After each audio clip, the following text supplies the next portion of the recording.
Hey guys, tonight, we're going somewhere I guarantee you've never wanted to go. Not back to the Middle Ages, not into some dusty castle, but straight into one of the darkest corners of the 20th century. A place where science didn't mean progress, it meant pain. Where men in white coats weren't healers, they were executioners, with clipboards. We're talking about the nightmare experiments of Nazi scientists during World War II. Spoiler alert, you wouldn't last a day. Before we dive in, take a second to like the video and subscribe. If you actually enjoy this strange mix of history and horror I bring you, drop a comment letting me know where you're watching from and what time it is for you, because somehow it's always fascinating to see who's trying to relax. With stories like these at 2 o'clock in the morning. Now get comfortable, maybe dim the lights, maybe let a fan hum in the background, and let's step carefully into tonight's journey. You've heard of history classes that put you to sleep, but tonight you're not in a classroom.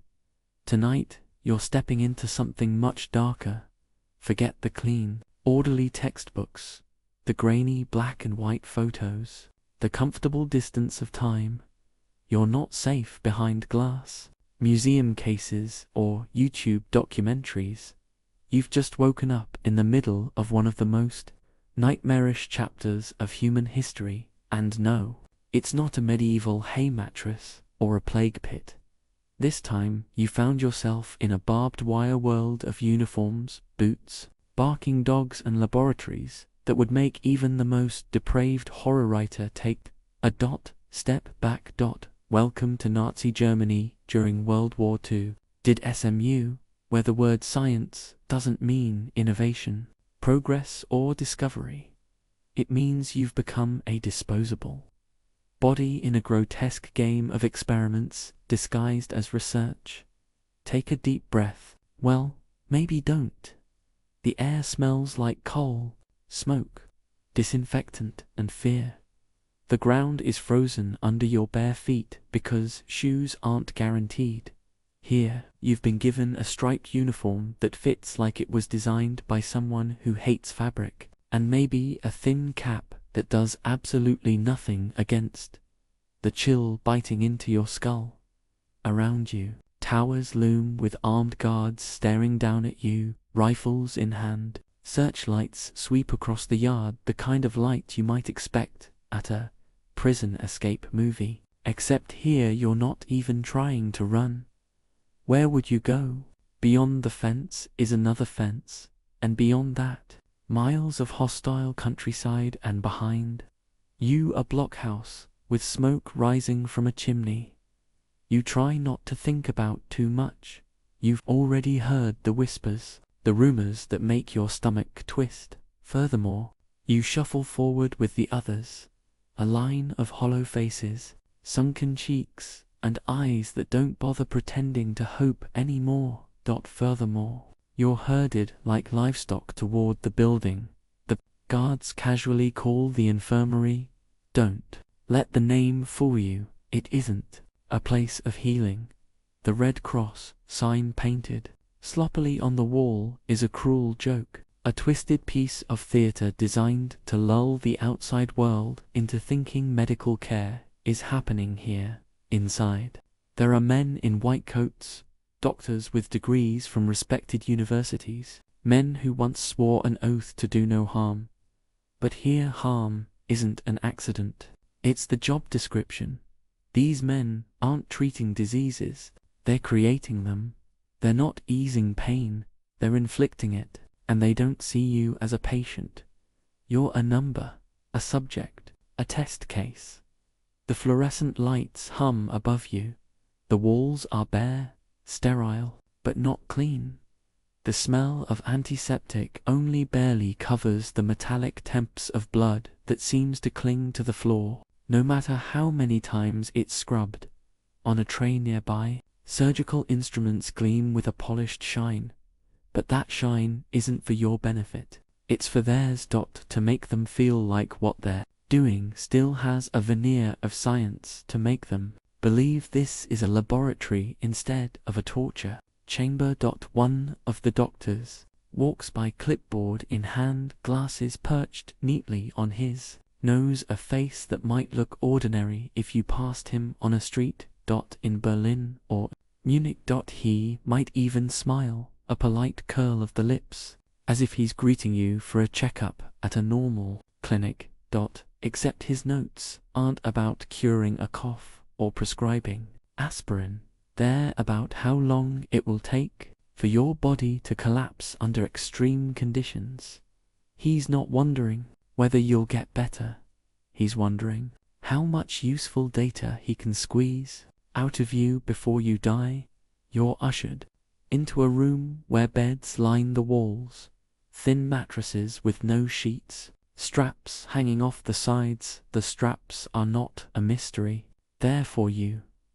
You notice people already lying there, their faces pale, their eyes darting nervously, some whispering prayers, others staring blankly at the ceiling as if they have already left their bodies behind.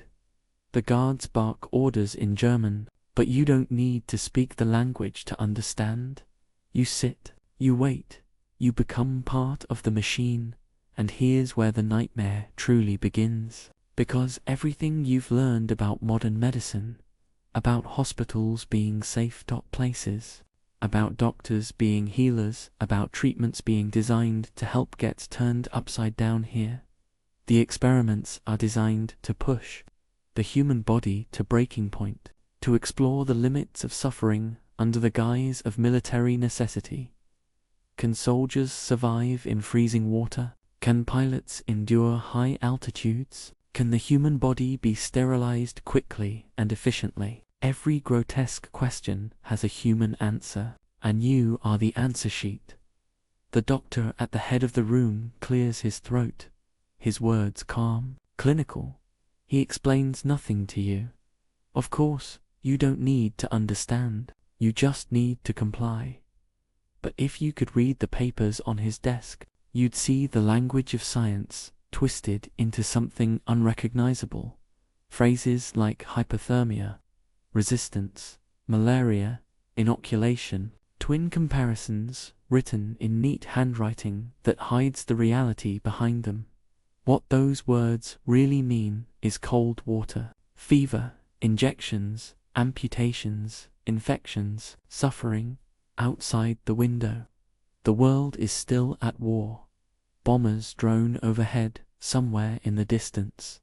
Soldiers march through ruined cities. Millions fight and die in battlefields across Europe. But inside this room, another war is being waged.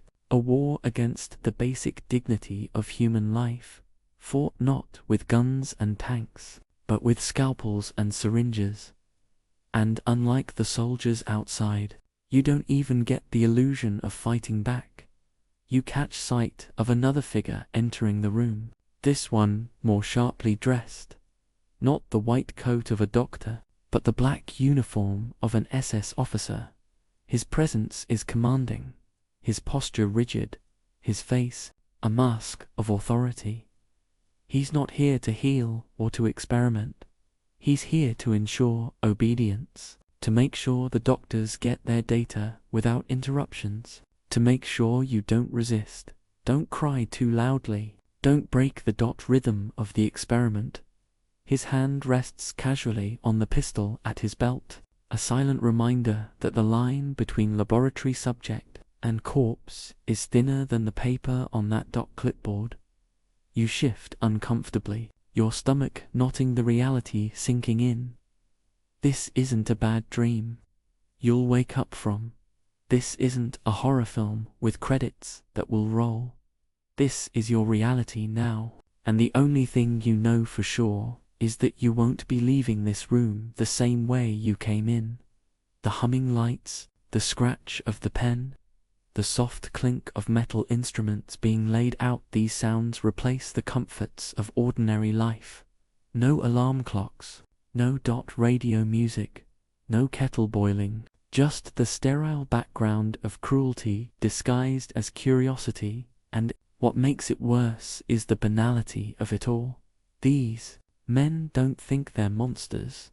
They think they're researchers. They'll go home at the end of the day, eat dinner, kiss their families, maybe even read a bedtime story to their children.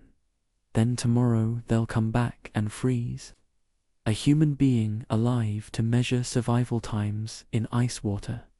And if you think this is as bad as it gets, if you think maybe this is just one grotesque corner of the war, brace yourself, because the so-called experiments aren't just about freezing or burning or starving. They stretch into every part of human existence, from the most intimate parts of your body to the very structure of your bones, from the diseases pumped into your veins to the poisons slipped into your meals, from the twins separated and dissected to the skeletons collected from macabre museums. There's no part of humanity that isn't poked, prodded, measured and mutilated under the cold gaze of Nazi science. You glance around the room again, realizing the quiet truth that seeps into your bones. No one expects to walk out of here stronger. No one expects recovery. The only thing left is endurance. Endure long enough for them to write something in their notes. Endure long enough to become a line in their data. Endure long enough for your body to give them whatever answer they're looking for, because when it finally gives out, when you finally collapse under the weight of their cruelty, they'll just move on to the next body in line. And so begins your journey through this world of nightmare experiments, a world where science isn't a beacon of progress, but a weapon sharpened against the most vulnerable, where the human body is stripped down to numbers and samples, where morality has been surgically removed from medicine. You thought the Middle Ages were brutal. At least the peasants there didn't have to face men in white coats with clipboards and scalpels calling their agony data collection. This is the 20th century at its darkest, and you're right in the middle of it. You open your eyes and the first thing you notice is the cold. It's not a comfortable chill like stepping into an air-conditioned room. It's the kind of cold that crawls into your bones and sets up camp. There you're lying on a wooden plank that someone had the audacity to call a bed, covered by a thin blanket that smells like it's seen more winters than you have around you. Rows of bunks stretch in both directions, stacked 3 high, filled with bodies that are more bones than flesh. Some of them are still, some shifting restlessly, some coughing weakly in the dark. Congratulations, this is your new home, a barracks in a Nazi concentration camp. Forget the comforts you know. There are no soft mattresses, no pillows, no private rooms, just overcrowded bunks, straw ticking that hasn't been changed since it was dumped here, and a stench that makes medieval huts smell like luxury apartments. The air is a cocktail of human sweat, unwashed bodies, damp wood and something sour you can't quite place. You'll figure it out later, when you realize the latrine is overflowing again. A bell clangs somewhere outside, sharp and metallic, the kind of sound that doesn't just wake you up but jolts you like an electric shock. This isn't a gentle alarm clock or the cheerful chirp of a phone. This is the sound that says, "Get up now, or you'll regret it." Around you, the others start to stir. Nobody complains. Nobody lingers. Everyone moves with the same grim understanding. You don't want to be the one still lying down when the guards walk in. You swing your legs over the side of the bunk and immediately regret it. The floor is concrete, and it's ice cold against your bare feet. No slippers here, no socks, unless you were lucky enough to scavenge a pair, and even then they're probably full of holes. You stand your body stiff and aching and look around. There's no privacy, no space to stretch, just rows of bunks crammed so tightly, you can barely walk without brushing against someone else. This isn't a bedroom, it's a warehouse for human beings who've been reduced. Numbers. You shuffle toward the door with the others, because that's what you do here. You shuffle. There's no energy left for walking quickly, no strength for standing tall. Everyone moves like shadows, quiet, bent, automatic. Outside the yard waits, wide and bleak, surrounded by tall fences topped with barbed wire that glints in the pale light of dawn. Towers stand at each corner, guards inside them, rifles pointed lazily down, as if shooting you would be as casual as swatting a fly. You don't need to be told the rules. The rules are obvious. Stay in line, keep your eyes down, don't draw attention. The cold bites at your skin sharper than before. Your uniform is nothing more than a thin, striped coat and pants hanging loose because you've already lost waist. Since arriving here, everyone does. There's no such thing as holding steady. You shrink, you wither, you hollow out. The uniform is meant to dehumanize you, to strip away individuality, to make you blend into the sea of identical figures trudging through the yard. No names here, just numbers stitched clumsily onto cloth, a code that replaces your entire identity. You glance up at the building surrounding the yard, long, low barracks like the one you slept in, their roofs sagging under the weight of frost, windows covered in grime. A few larger structures, brick with chimneys, puffing smoke that you don't want to think about too hard. Somewhere a guard barks an order in German. The words may be foreign, but the meaning is clear enough. Line up faster. No hesitation. Dogs bark, straining at their leashes, teeth bore. The sound is sharp, jarring, and every prisoner flinches instinctively. Roll call begins. Hours of standing in the freezing yard, motionless, while guards pace back and forth, counting, recounting, shouting at anyone who shifts or stumbles. The weak sometimes collapse, and when they do, it isn't compassion that greets them. A kick, a shout, sometimes worse. You don't dare look too long. You just keep your eyes fixed straight ahead. Your body trembling from the cold, your mind drifting somewhere else, anywhere else, because thinking too hard about where you are will break you before the day even begins. When it's finally over, you're herded toward a long building that serves as the kitchen. Don't let the word fool you. There's no smell of frying bacon, no fresh bread, no coffee brewing. What waits for you is a thin grey liquid called soups, if the guards are feeling generous, or just dirty water with floating cabbage scraps, if they're not. Maybe a chunk of stale bread so hard you could use it as a weapon if you had the strength. This isn't breakfast, it's fuel, barely enough to keep your body from collapsing before the day's work. You sip it carefully, because spilling means losing what little you have. You chew the bread slowly, even though it tastes like mold and dust, because there's no guarantee you'll get anything better later. This is the rhythm of life in the camp. Wake up in filth, stand in the cold, choke down a few bites of something barely edible, and then head to work. But don't think of work as a paycheck, or even as something meaningful.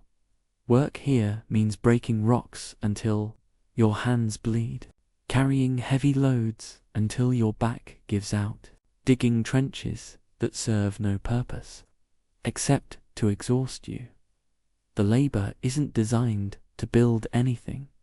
It's designed to destroy you slowly, piece by piece, until there's nothing left. And just when you think you understand the misery of daily life here, the reality sinks in deeper. Because this camp isn't just about imprisonment and forced labor. It's also a laboratory, a testing ground, a place where the word experiment doesn't mean curiosity and discovery. It means you're about to be subjected to procedures that sound like they were dreamed up by someone who hated the very concept of humanity. The barracks aren't just dormitories, they're storage. The yard isn't just a place for roll call, it's a sorting ground, and the infirmary, the building with the Red Cross on it, isn't a hospital.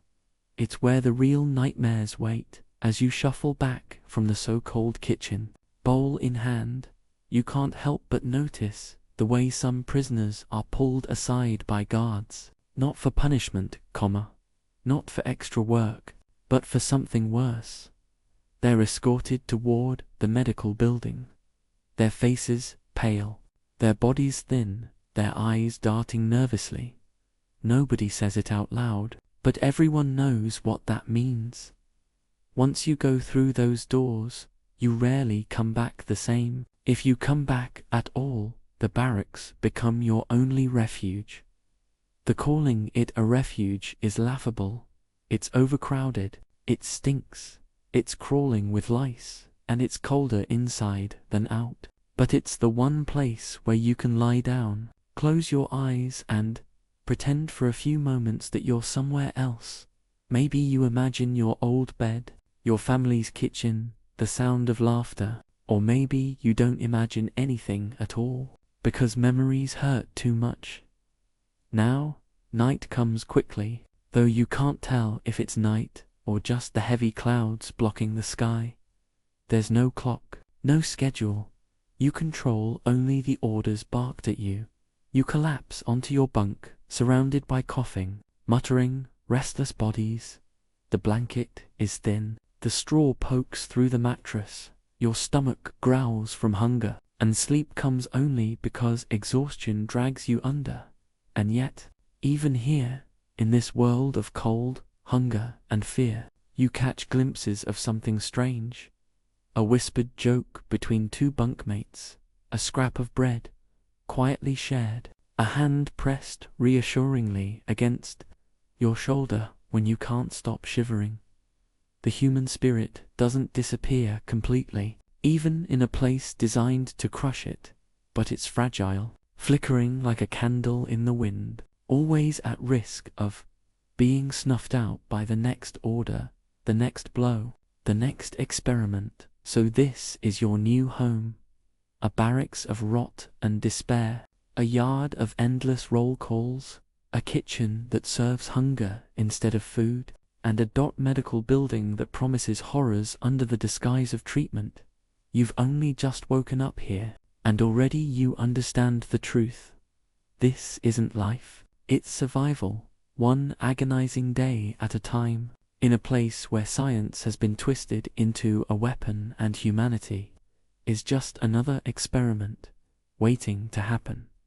You've made it through another roll call, another bowl of watery soup, another endless shift of labor that leaves your back screaming and your stomach hollow. But if you thought the worst thing in this camp was swinging a pickaxe until your hands blister, you haven't met the real authorities yet, because the men who hold the most power here don't carry rifles. They carry stethoscopes, clipboards, and scalpels. At least that's what they look like. In reality, they carry nothing but cold detachment wrapped in white coats. These are the doctors in uniform, and they're about to redefine everything you thought you knew about medicine. When you picture a doctor, maybe you think of the family physician who pats you on the back, checks your temperature, and reassures you with a gentle "you will be fine." Here that image dies the moment you step inside the so-called infirmary. These men don't look at you like a person. They look at you the way a mechanic looks at a broken car part, except with less concern for whether you'll keep working after the repair. Their uniforms might be pressed, their boots polished, their hair slicked back, but beneath that surface they're not healers. They're bureaucrats of suffering. administrators of pain. You're lined up with the others in a narrow corridor that smells like antiseptic and iron. The white walls don't shine with cleanliness. They shine with the cold indifference of a place designed to look clinical while hiding the fact that it's nothing more than a disguised chamber of horrors. A man in a lab coat walks past, his boots clicking on the tile, a cigarette dangling from his lips. He glances at you, scribbles something on a clipboard, and moves on without a word to him. You're not a man or a woman. You're subject 47 or 82 or 109. The body standing in front of him is just another line on his chart. The names of these doctors are whispered among the prisoners: Manuel, Rasher, Schillinger too. The outside world. Some of them were respected scientists with university chairs and published papers. Inside these fences, they're predators hiding behind the mask of research. Self-Mandela, the angel of death, whose calm smile hides an obsession with twins that borders on madness. Wingman Rasher, who straps prisoners into ice water and calls it aviation medicine. Karl Klobber, who devotes his life to figuring out how to sterilize women on an assembly line. These aren't fringe characters operating in secrecy. These are men with ranks, medals and funding, encouraged by the Nazi state to push the boundaries of human cruelty in the name of progress. When they enter a room, even the guards straighten up. The SS officers might have guns, but the doctors have authority. They can point at you, nod, and at that moment your fate changes. A guard might kick you. A doctor might decide to dissect you. The guards enforce discipline, but the doctors decide how your body will be used, and there's no appeal, no chance of mercy. The clipboard is more dangerous than the rifle, because a bullet, at least, is quick. A clipboard means you'll be kept alive just long enough to serve someone else's experiment. You finally make it inside the examination room, and the lights are blinding compared to the dim barracks. A doctor in a spotless coat stands waiting, his hands clasped behind his back. He doesn't bother to greet you, doesn't even look you in the eye. Instead, he gestures for you to strip. The command isn't spoken, but you know what he wants. The room is cold and your body shakes. But modesty doesn't exist here. You're a body, not a person. Your clothes fall into a pile, and the doctor walks slowly around you, inspecting like a farmer at a livestock auction. He picks up a caliper and measures the width of your skull. He notes the length of your arms, the span of your chest. Furthermore, he mutters to an assistant who scribbles furiously in a notebook. They aren't diagnosing you with anything. They're categorizing you, classifying you, fitting you into their twisted theories of race and biology. A cough escapes your throat, and the doctor's eyes flicker with interest. He makes a note. You've just volunteered for a respiratory study. Without knowing it, another doctor enters this, one younger, eager, with the kind of energy that belongs in a first-tier medical resident. Except, instead of learning how to save lives, he's here to learn how to take them apart scientifically. He approaches you with a stethoscope, presses it to your chest, nods thoughtfully, then jots something down. He looks satisfied, as though he's just discovered a new clue in a puzzle. But the puzzle is you. And the solution always ends the same way, in suffering. The prisoners whisper stories at night, lying in the bunks when they can't sleep. One tells of being locked in a freezing tank while doctors watched through glass, stopwatch in hand, waiting to see how long it would take before his heart stopped. Another whispers about injections, typhus, malaria, tuberculosis, diseases deliberately introduced into healthy bodies, just to observe the decline. Someone else swears they saw a pair of twins taken into a room, smiling because Melee always promised candy, only for one to return days later. Mutilated and silent, the doctors don't just treat the sick, they make the sick, they create illness where none existed, all to record the progress of decay. And the chilling part is how calm they are about it. No raised voices, no manic laughter, no obvious sadism, just cool professionalism. A doctor notes your pulse, your temperature, your breathing rate. He files the data, checks a box, and then decides whether to inject you with seawater, expose you to poison gas, or amputate a limb to test a new treatment. To him, it's not cruelty, it's procedure.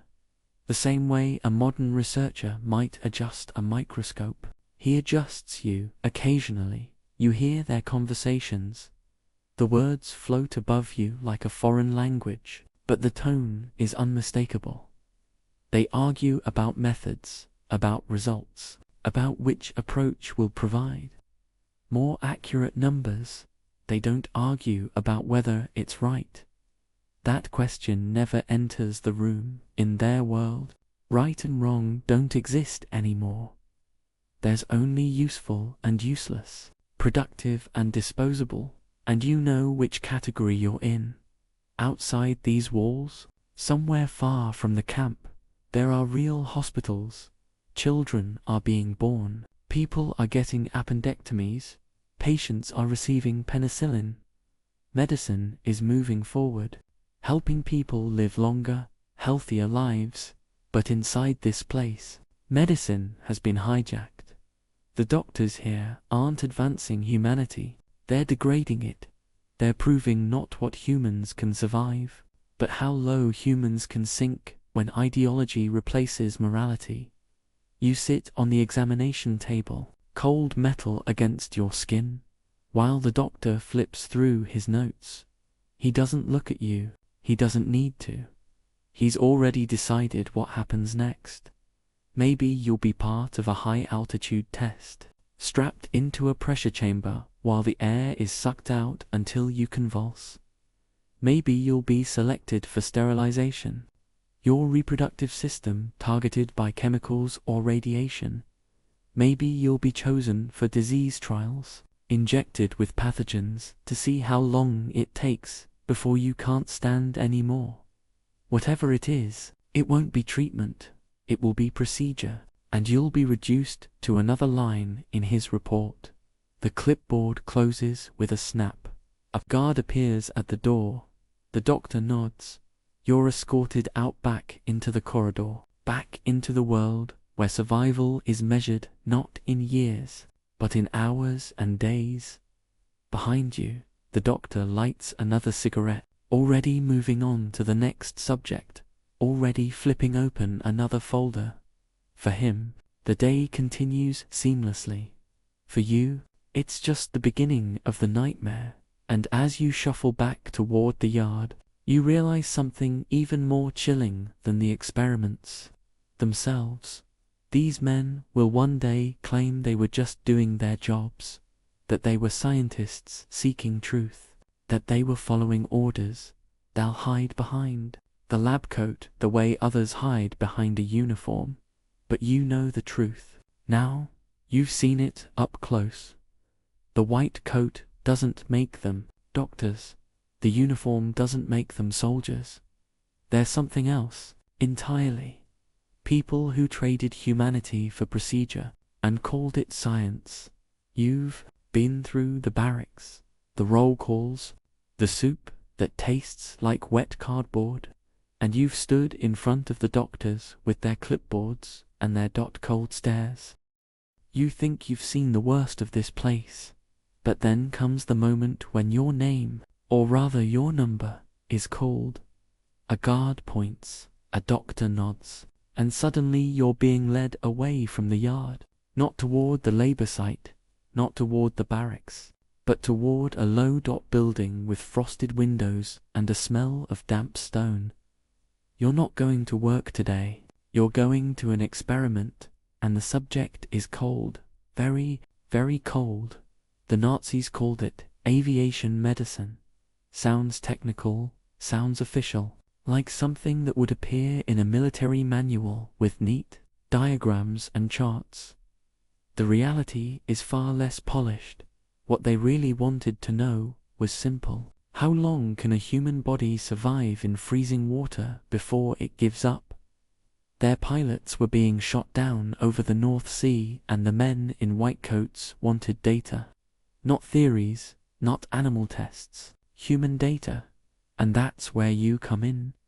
The guards march you into a chamber where a large metal tank dominates the center of the room. It looks like something out of a factory, not a hospital. A ladder leans against the side, steam curling faintly. From the surface of the water you can see frost clinging to the edges, the kind of icy crust that forms on a window in January. You already know, without touching it, that the water inside is brutally cold, just above freezing, maybe even filled with chunks of ice. Around the tank stand, several men in uniforms and lab coats, clipboards in hand, stopwatches ready. They're not nervous. They're not uncomfortable to them. This is another day at work. One of them gestures, and the guards begin stripping you of your clothes. The air bites at your skin immediately, but that's nothing compared to what's about to happen. You stand there shivering, your body exposed, while the doctors murmur to each other in calm, detached voices. They're not discussing you like a person. They're discussing you like a test subject, an object, a variable in their study. One of them lights a cigarette and exhale, slowly, as if he's about to watch a boring play. Then comes the order.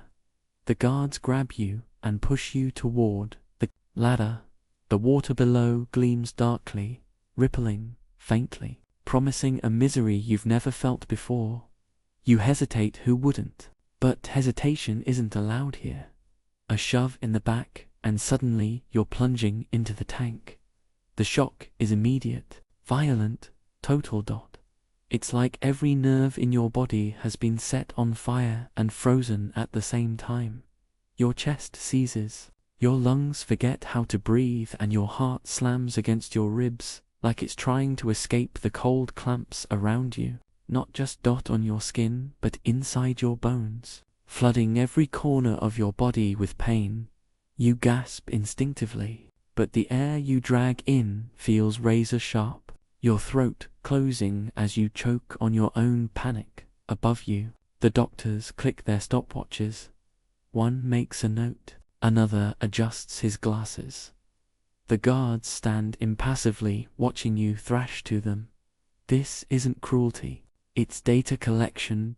Every shiver, every gasp, every desperate movement is a number to be recorded, a line on a chart that will later be discussed in a conference room. Miles away, minutes crawl by. Your body tries to fight, muscles clenching violently, teeth chattering so hard you worry they'll break. You can't stop shaking, can't stop moving, as if motion itself might generate warmth. But the water is merciless, leaching heat from you faster than your body can replace it. The pain in your skin gives way to a deeper ache, your limbs growing heavy, your movement slowing. The doctors take notes again, heart rate dropping, muscle spasms decreasing. They've studied hypothermia before, in theory, in textbooks, but now they're watching it happen in real time. Watching as your body burns its last reserves of energy, as your will to survive collides with the limits of biology. You try to focus on anything else, the ceiling lights, the sound of dripping water, the faint hum of the ventilation system, but the cold won't let you escape.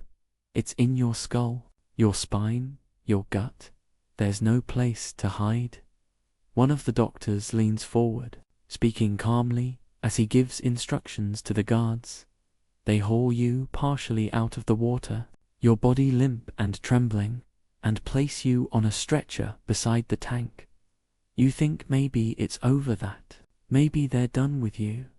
But you're wrong. Because now comes the second part of the experiment. rewarming. In the real world, a doctor would cover you in blankets, give you hot drinks, maybe use heated air to gently raise your temperature. Here, they're trying everything else. One method involves plunging you back into scalding water, a violent swing from freezing to burning that sends your nervous system into shock. Another involves forcing women prisoners still alive to lie against your frozen body in a grotesque parody of compassion. Their warmth used as a tool, not a comfort. Sometimes they rub you with animal skins, pour boiling liquids over you, or leave you shivering until your own body gives up the fight. Each attempt is timed, measured, noted, not to save you but to determine which method works best. The room is filled with sounds, the click of stopwatches, the scratch of pens on paper, the occasional command barked in German. Your own sounds, gasping, whimpering, groaning, don't register. They're not part of the data. You're not a person here. You're a reaction, a statistic. The doctor's eyes are fixed on you, not with concern, but with curiosity, the kind of curiosity you might have for an ant. Under a magnifying glass. Time loses meaning. Every second stretches into an eternity. Your body trapped between agony and numbness. The shaking slows. Your thoughts blur. It's not that you stop caring, it's that caring becomes impossible when your mind is half frozen, when even fear moves too slowly to catch up with you. Somewhere, you hear a doctor say something about survival time. He sounds almost pleased, as if you've performed well in his twisted experiment. And then, just as suddenly as it began, it's over, or rather you're over. Maybe your heart gives out, maybe your lungs seize, maybe your body simply decides it can't go on. If you're unlucky enough to still be alive, you're dragged out, your limp body discarded onto a cot, left to shiver or convulse while the doctors pack up their notes. If you die, they don't mourn, they don't pause, they don't even notice. They simply record the time of death, mark it down, and prepare the tank for the next subject. Because there's always a next subject, always another body waiting. In the barracks, another prisoner whose number will be called tomorrow. The experiment doesn't end when you do. It continues relentlessly because the men in lab coats want more data, more numbers, more proof that they've done their job. They'll stand in courtrooms later and point to these charts, these results, claiming they were advancing science. They'll insist it was for the good of the military, for the good of the nation. But you know the truth. You felt it in every frozen nerve. This wasn't science. It was sadism, dressed up in equations. And as you lie there, drifting in and out of consciousness, or maybe slipping fully into silence, you realize something terrifying. Out in the world, people still believe doctors are healers. They trust the white coat, the stethoscope, the calm voice. But here in this room, those symbols mean nothing. The coat isn't clean, it's stained with suffering. The clipboard doesn't record progress, it records death, and the stethoscope, pressed against your chest, wasn't checking for health, it was waiting to hear when your heart finally stopped. So when you wake up tomorrow, if you wake up tomorrow, you won't just remember the cold, you'll remember the faces watching you freeze, the pen scratching your death into history, the fact that your suffering was just another entry in a ledger of cruelty. You'll remember that in this place, even the most basic human instinct and the need to stay warm was twisted into a weapon. And you'll know the worst part. This was only one experiment. There are dozens more waiting, each as grotesque as the last, each designed to push the human body past the point of endurance, each carried out by men who never once questioned whether they should. You made it through the freezing tanks, or maybe you didn't. Maybe you were hauled out half dead and dumped on a cot while someone scribbled, "terminated," in neat handwriting. But let's say for now that you survived, that your body somehow clung to life through hours of water that could have iced over vodka. Congratulations, you've just won yourself a ticket to the next ride in this carnival of nightmares. This one isn't about water, it's about air, and the question the doctors want to answer is simple. How high can the human body go before it breaks? In another world, in another timeline, you'd hear about altitude tests in the context of brave pilots climbing into pressurized cockpits, engineers testing oxygen masks, scientists working in clean labs with dials and gauges. Here, it's the same science, stripped of ethics, stripped of humanity, stripped of anything that looks remotely like progress. Here, it's a steel chamber in a concentration camp, and you're the lab rat. The guards march you down a corridor, the walls echoing with each step, until you arrive at a room that looks more like a factory floor than a dot clinic. In the center stands a huge, cylindrical chamber, thick steel walls, rivets, glinting under the light. It could be a boiler, or maybe some kind of submarine tank. If you didn't already know better, this is the low-pressure chamber, and it's about to take you on a flight without wings. Around the chamber stand the doctors and their assistants, white coats, pressed boots, polished clipboards in hand.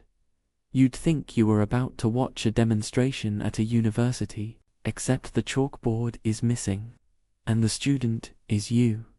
A guard opens the heavy hatch with a screech of metal, and inside you see a bare interior.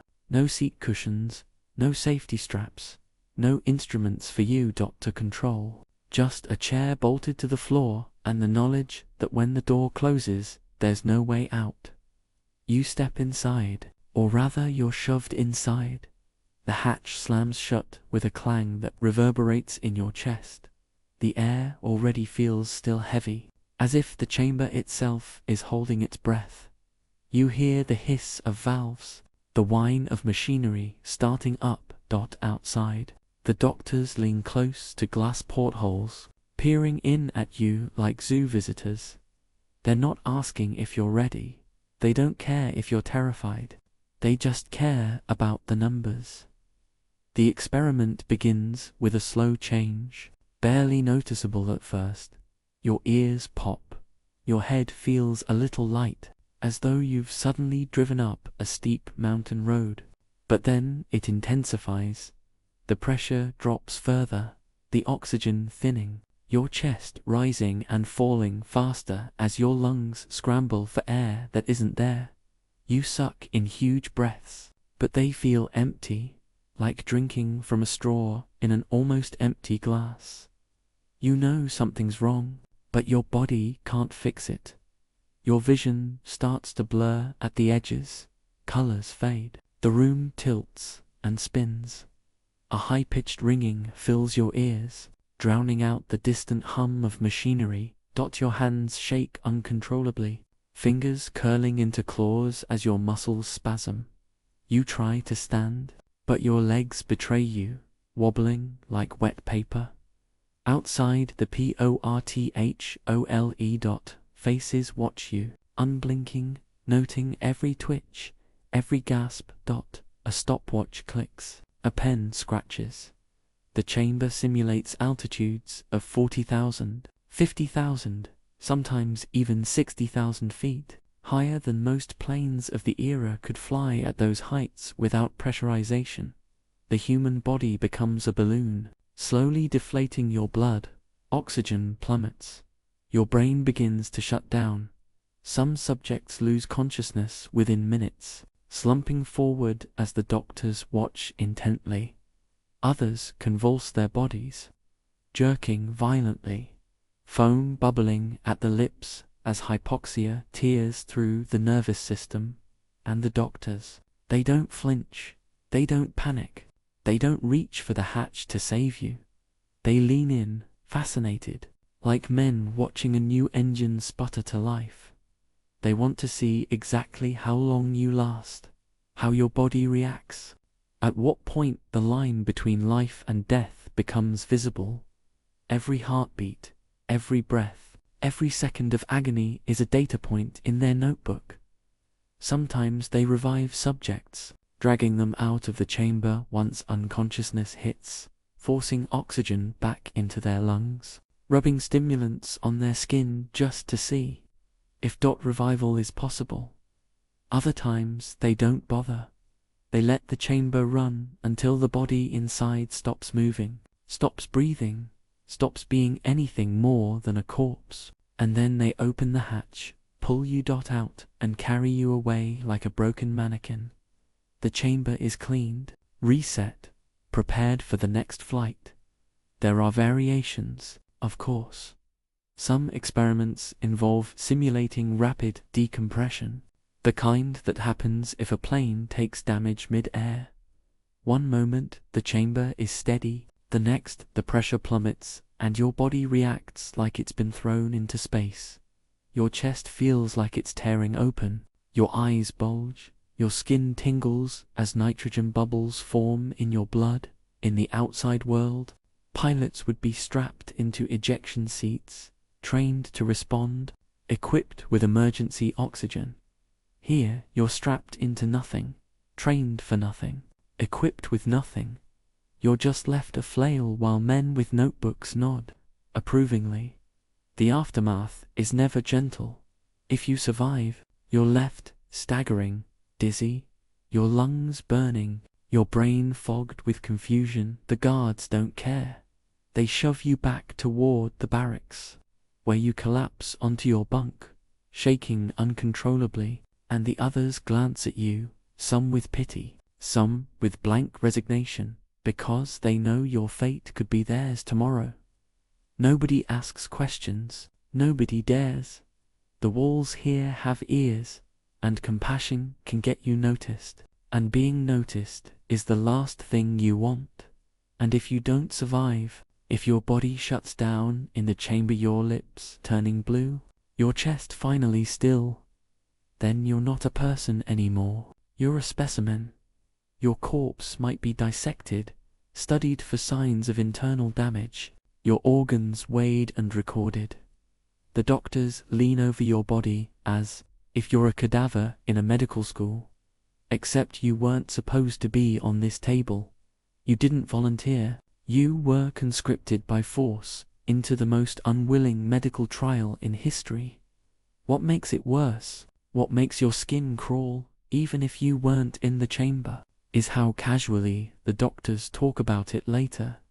They write papers, they share findings, they present results to colleagues as if this were ordinary research. They talk about tolerance to hypoxia and thresholds of consciousness, without ever mentioning the names of the people who died to give them those numbers, because in their eyes there were no names, only data. At night, back in the barracks, you hear whispers about the chamber. Someone describes the sound of the hatch slamming shut, the way the air seemed to vanish, the way their chest felt like it was caving in. Another prisoner swears they saw someone's veins bulge and rupture, tiny capillaries bursting under the strain of low pressure. The stories circulate, half rumor, half truth, all terrifying. Nobody needs to exaggerate. The reality is bad enough, and through it all, the doctors in uniform remain the same, calm, professional, detached. They go home after their shift, maybe to a warm meal, maybe to read a book, maybe to kiss their children goodnight. Then they come back the next morning, light another cigarette, and order another subject into the chamber. For them, it's routine. For you, it's a death sentence masquerading as science. You thought freezing water was the worst way to be tested. But at least in the cold thank you felt something. Here in the chamber you feel everything fade. The air, the strength in your limbs, even the will to fight. It's not drowning, it's suffocating slowly in a room filled with nothing, while strangers watch and take notes, and the only thing more chilling than the experiment itself is knowing that when they are finished with you, there's always someone else waiting in line.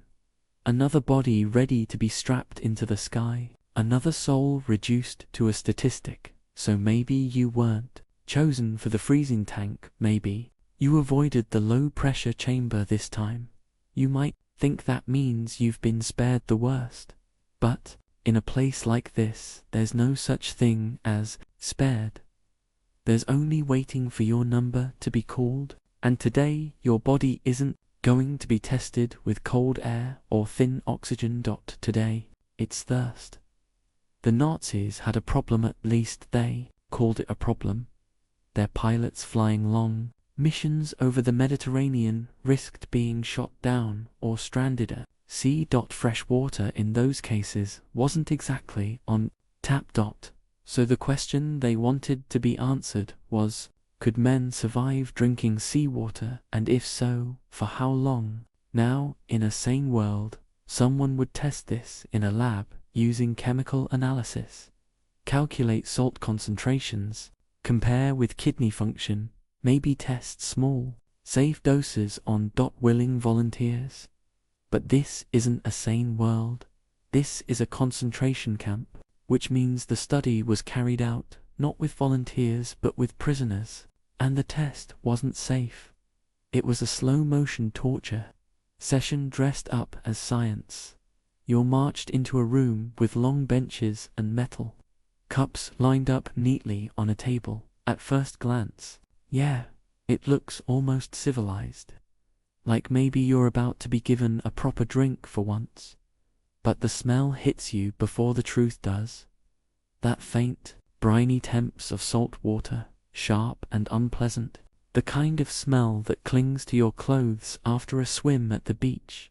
Only this isn't a beach. This is a laboratory, and the salt water in those cups isn't diluted.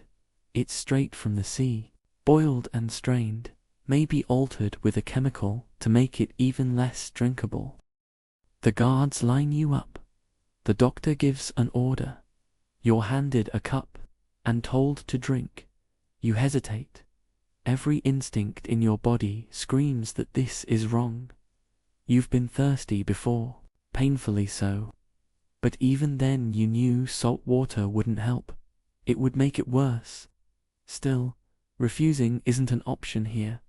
A rifle but to the ribs, a barked command, and you tip the cup to your lips. The taste is immediate and brutal. It's not just salty. It's overwhelming, like swallowing liquid sandpaper. Your tongue recoils, your throat burns, your stomach lurches in protest. You gag, sputter, but the guard's glare tells you to keep going. You choke it down, every swallow scraping like broken glass. The others beside you do the same, their faces twisted, some coughing, some wrenching, but nobody dares spit it out. The room echoes with the sound of forced gulps of misery disguised as a medical trial. The first cup is bad, the second is worse. The third feels impossible. Your stomach cramps, twisting violently as the salt tears through your gut. Your lips dry, instantly cracking, peeling as if the salt is sucking the last bit of moisture from your body. Your throat feels raw, parched, even though you're swallowing liquid. It's the cruel paradox. The more you drink, the thirstier you become. The doctors stand nearby, watching carefully. They note your pulse, your skin color, your breathing. They write down how much you drank, how quickly you began to cramp, how long before you started hallucinating, because hallucinations come quickly, when your cells are literally drying out from the inside. You see flickers of light at the edge of your vision. Hear sounds that aren't there. The man next to you starts muttering nonsense under his breath, eyes glazed, drool running from his mouth. A doctor steps forward, tilts his head, scribbles something down. Hours pass. Your body rebels in every way it can, vomiting, diarrhea, spasms of pain that leave you curled up on the bench. Your kidneys scream in silence, overworked, failing under the load of salt. They can't process. Every cell in your body is desperate for water, clawing for hydration. But all you're given is more seawater. Some prisoners beg for mercy for just a sip of clean water. The guards laugh. One even raises a ladle of fresh water, lets it glisten in the light, then dumps it onto the floor where it soaks into the dirt. The cruelty isn't just in the deprivation, is in the taunting. The reminder that relief is right there, always withheld. The first becomes something beyond physical. It's mental, crushing, all-consuming. Your lips split and bleed. Your tongue feels swollen, heavy, coated in salt. Every thought narrows down to one obsession: water. Clean, cool water. The kind you used to take for granted. Turning a tap, filling a glass, not even thinking about it. Here it's the most precious thing in the world, and it's the one thing you're denied. The experiment continues for days. Some subjects are given only seawater. Others are starved, completely denied both food and drink, just to see which breaks faster. A few are given chemical treatments. The Nazis experimented with a compound called Burka water, designed to desalinate seawater. Except it didn't work. It made the water even more toxic, causing violent diarrhea and rapid collapse. The doctors knew it wasn't effective, but they tested it anyway, because in this place, failure didn't matter, only suffering did. By the second or third day, you can barely move. Your body is skeletal, your skin cracked, your eyes sunken. The cramps never stop twisting you into a knot of misery. You try to sleep, but thirst wakes you every few minutes, annoying agony that won't let go. Some prisoners start licking the walls, hoping for condensation. Others chew on scraps of wood, desperate for moisture.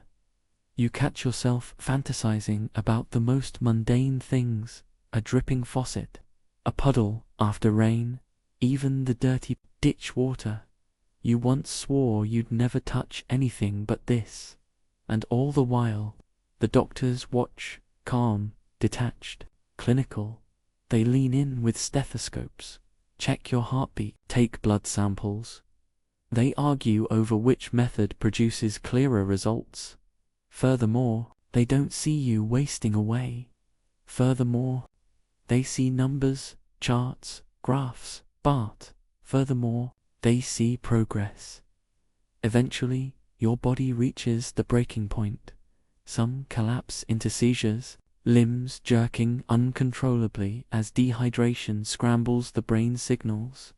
Others slip into delirium, mumbling, clawing at the air, seeing visions that aren't there. A few simply stop moving altogether there, bodies unable to fight any longer. The doctors mark the time of death, close the folder and move on.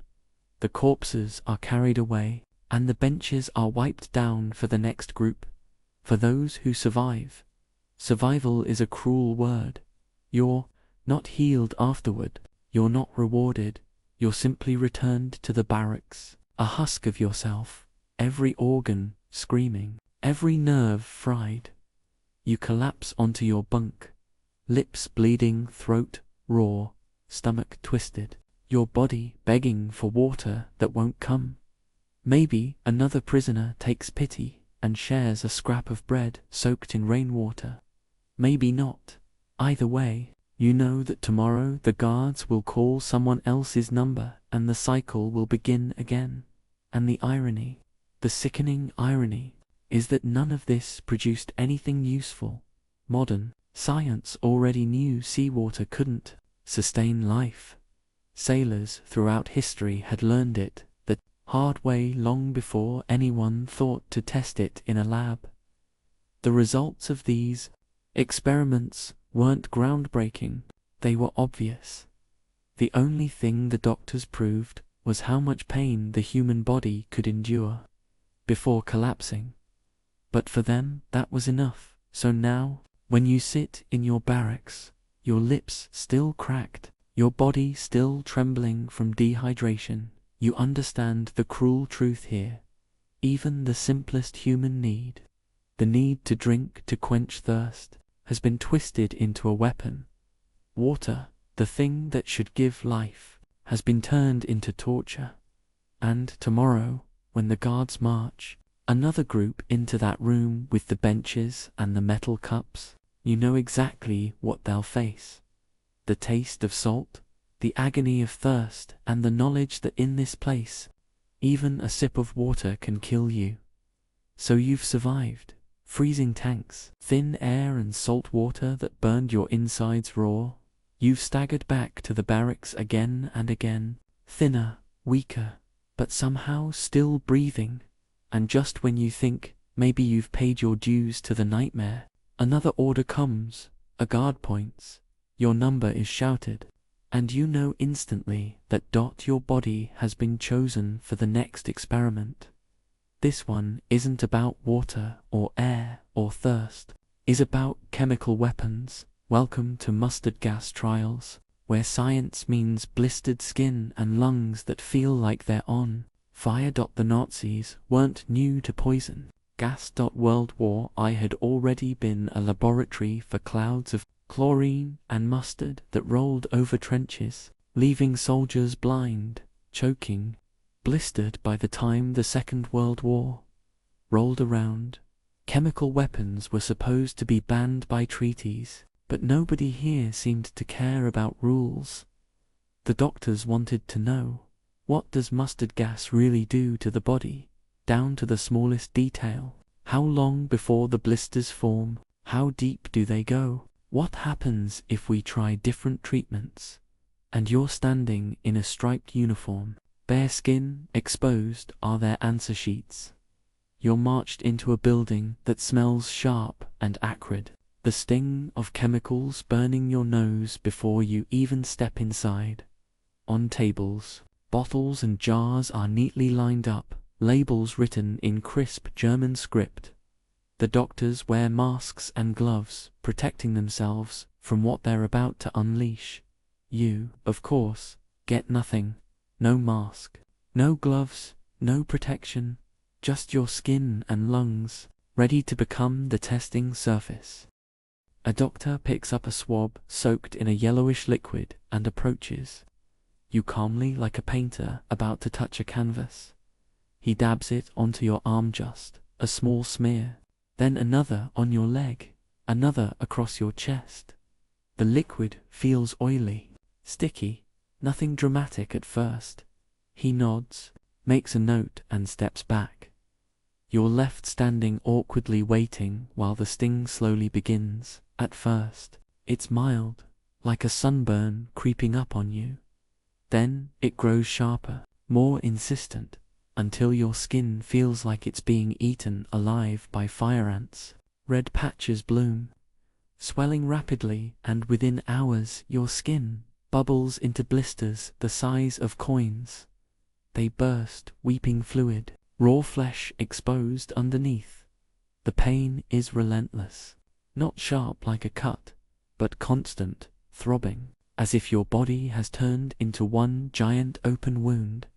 The doctors watch with fascination. They lean in close to measure the blisters, note the spread, record the time. They don't offer pain relief. They don't even offer water. Furthermore, they just observe. Some of them prod the blisters with instruments, watching you flinch, recording your reaction. One presses firmly just to see how much fluid spills out. He looks almost curious, like a schoolboy poking a frog in biology class. Only, you're not a frog. You're a human being who just became an unwilling test tube. And mustard gas isn't just skin deep. The fumes creep into your lungs, clawing at your throat, making every breath feel like you're inhaling hot sand. You cough violently, your chest seizing your eyes, watering tears stream down your face, blinding you, not from sadness, but because your tear ducts have been chemically attacked. Your voice rasps, your throat raw, every word reduced to a croak. The doctors nod approvingly, noting the irritation, recording the timeline of your decline. Days pass like this. The blisters don't heal, they spread, merge, ooze, sticking to your clothes until every movement rips the skin. A new infection sets in quickly. The raw wounds seeping pus, the smell of rot clinging to you. Your body weakens, fever takes hold, chills shake you. Even a sweat drenches your thin uniform. Sleep becomes impossible. Every turn of your body scraping against the raw wounds, you beg silently for relief, for a bandage, for anything, but none comes. The point isn't to help you, the point is to watch you unravel. Sometimes they try treatments, they smear ointments, sprinkle powders, inject experimental drugs. None of it helps. Most of it makes things worse. The ointments sting like acid. The powders dry your wounds until the cracks split wider. The injections leave you trembling, nauseous, vomiting onto the floor, while the doctors jot notes about side effects. You're not being healed. You're being used to test whether the next German soldier who stumbles into a mustard gas cloud might stand a chance at survival. Spoiler, he wouldn't. Other times they expose you to the gas itself, not just swabs on the skin. They herd you into a sealed room, the door clanging shut behind you, and release the vapor. It's invisible, but you feel it instantly. Your eyes slam shut, burning tears pouring down your face. Your lungs seize every breath, a ragged gasp, as if you're drowning on dry land. You claw at your throat, instinctively desperate for air. But the air itself is poison. You stumble, collapse, retch onto the floor, every muscle screaming, and outside the little glass window, the doctors watch intently, pens poised, noting the exact moment you collapse, the exact time it takes for you to lose consciousness. Sometimes they revive you, dragging you out, forcing air back into your lungs, not because they want to save you, but because they want to see what happens. Next. Do the lungs recover? Do the blisters scar? Can the subject walk again? Other times, they let you fall silent, mark the time of death, and move on. One less subject, one more data point. The whispers in the barracks are always the same afterward. Someone describes how their skin peeled off in sheets, how the blisters fused until they couldn't move their arm. Someone else coughs blood into a rag, their lungs shredded from the gas, barely able to speak. Another prisoner pulls back their sleeve to reveal scars like melted wax, the permanent marks of chemical burns. These stories circulate, half warning, half inevitability. Everyone knows that one day it might be their turn, and through it all, the doctors remain calm, professional, detached.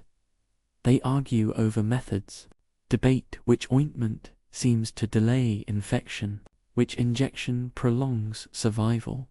They don't question whether the experiments are necessary. Furthermore, they don't even question whether they're moral. In their minds, the suffering in front of them isn't cruelty. It's a controlled variable. They're not hurting people. They're gathering data. When you finally stumble back to the barracks, your body covered in blisters, your lungs shredded, your skin reeking of infection, you collapse onto your bunk with no strength left. The others glance at you and look away quickly, not because they don't care, but because staring too long at your burns is like staring into their own future. Everyone here is a mirror of what's coming for the rest. And the irony, as always, is that none of this was necessary by the time these experiments were carried out. The world already knew what mustard gas did. Soldiers from the First World War had suffered its effects by the tens of thousands. Medical journals had already documented the blisters, the lung damage, the blindness. The Nazis weren't learning anything new. They were just repeating old horrors, this time on prisoners who couldn't fight back. So tonight, as you lie in that bunk, your skin raw, your chest heaving, you know exactly what science has become here. It isn't healing. It isn't progress. It's a factory of scars. A production line of suffering. And when the guards come tomorrow, when another number is called, someone else will take your place in the chamber. Someone else will feel their skin turned to fire. Someone else will learn the hard way that in this camp, even the air you breathe can be turned against you. You've been burned, frozen, suffocated, and starved. You've been used as a sponge for chemicals and a container for seawater at this point. You might think the Nazis had run out of ways to use the human body for their twisted idea of science. But you'd be wrong, because in their obsession with building a perfect race, they weren't just focused on how to kill, they were focused on how to control life itself. And that's how you end up in the sterilization wing, where the experiment isn't about survival but about making sure you can never reproduce. The Nazis had an entire program devoted to what they called racial hygiene. The idea was simple in theory, monstrous in practice: eliminate undesirable groups by stopping them from having children.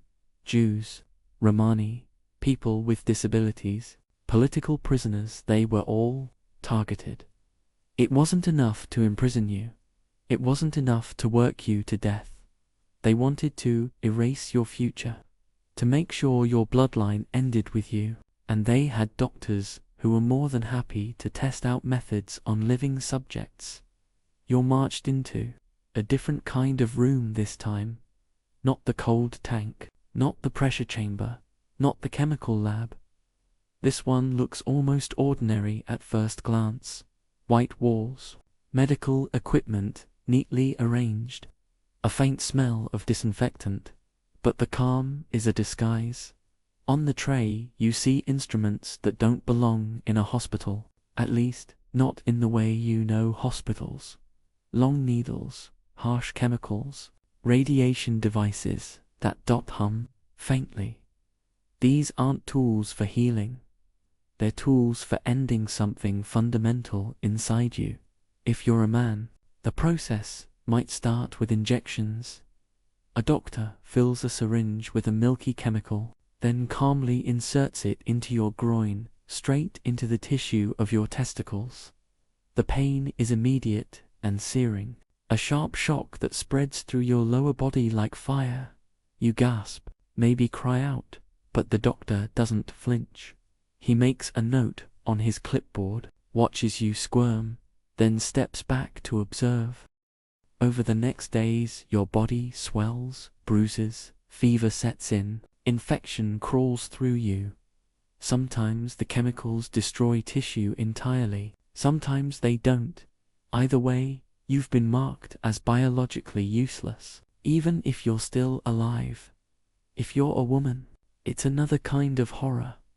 Some are forced into surgery, their fallopian tubes tied, clamped, or burned. Others are injected with cosmic chemicals designed to scar the uterus, leaving them in agony for days, bleeding, writhing in pain. Still others are placed under X-ray machines, their lower bodies exposed to high doses of radiation. You lie there as the machine buzzes your skin, heating your organs, silently cooking inside. The doctors don't warn you about the burns, the cancer, The sickness that follows, they don't need to, they want it. You feel the effects quickly. The burning, the cramps, the waves of nausea that leave you weak and trembling. Some women lose consciousness on the table, only to be dragged back to the barracks afterward, bleeding through thin clothes, barely able to walk. Others develop infections that rage unchecked, fevers, spiking bodies, consumed by pain. And the doctors, they take notes, they argue overdose, they debate which method is most efficient. Efficiency is the word they use, often not compassion, not treatment, not even medicine.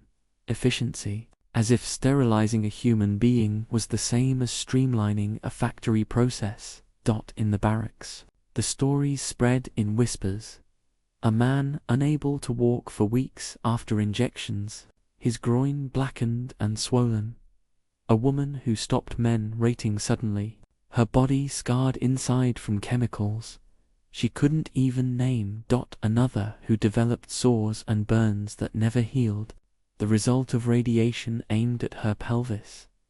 Everyone knows someone who went into the sterilization wing and came back changed, hollow, broken.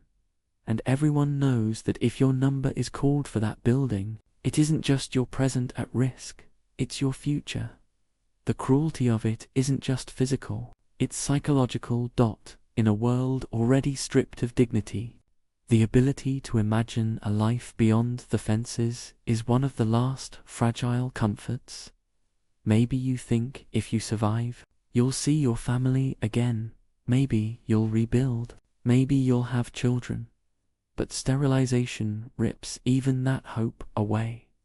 It tells you that even if you survive this camp, even if you live to see freedom, your body has been altered permanently.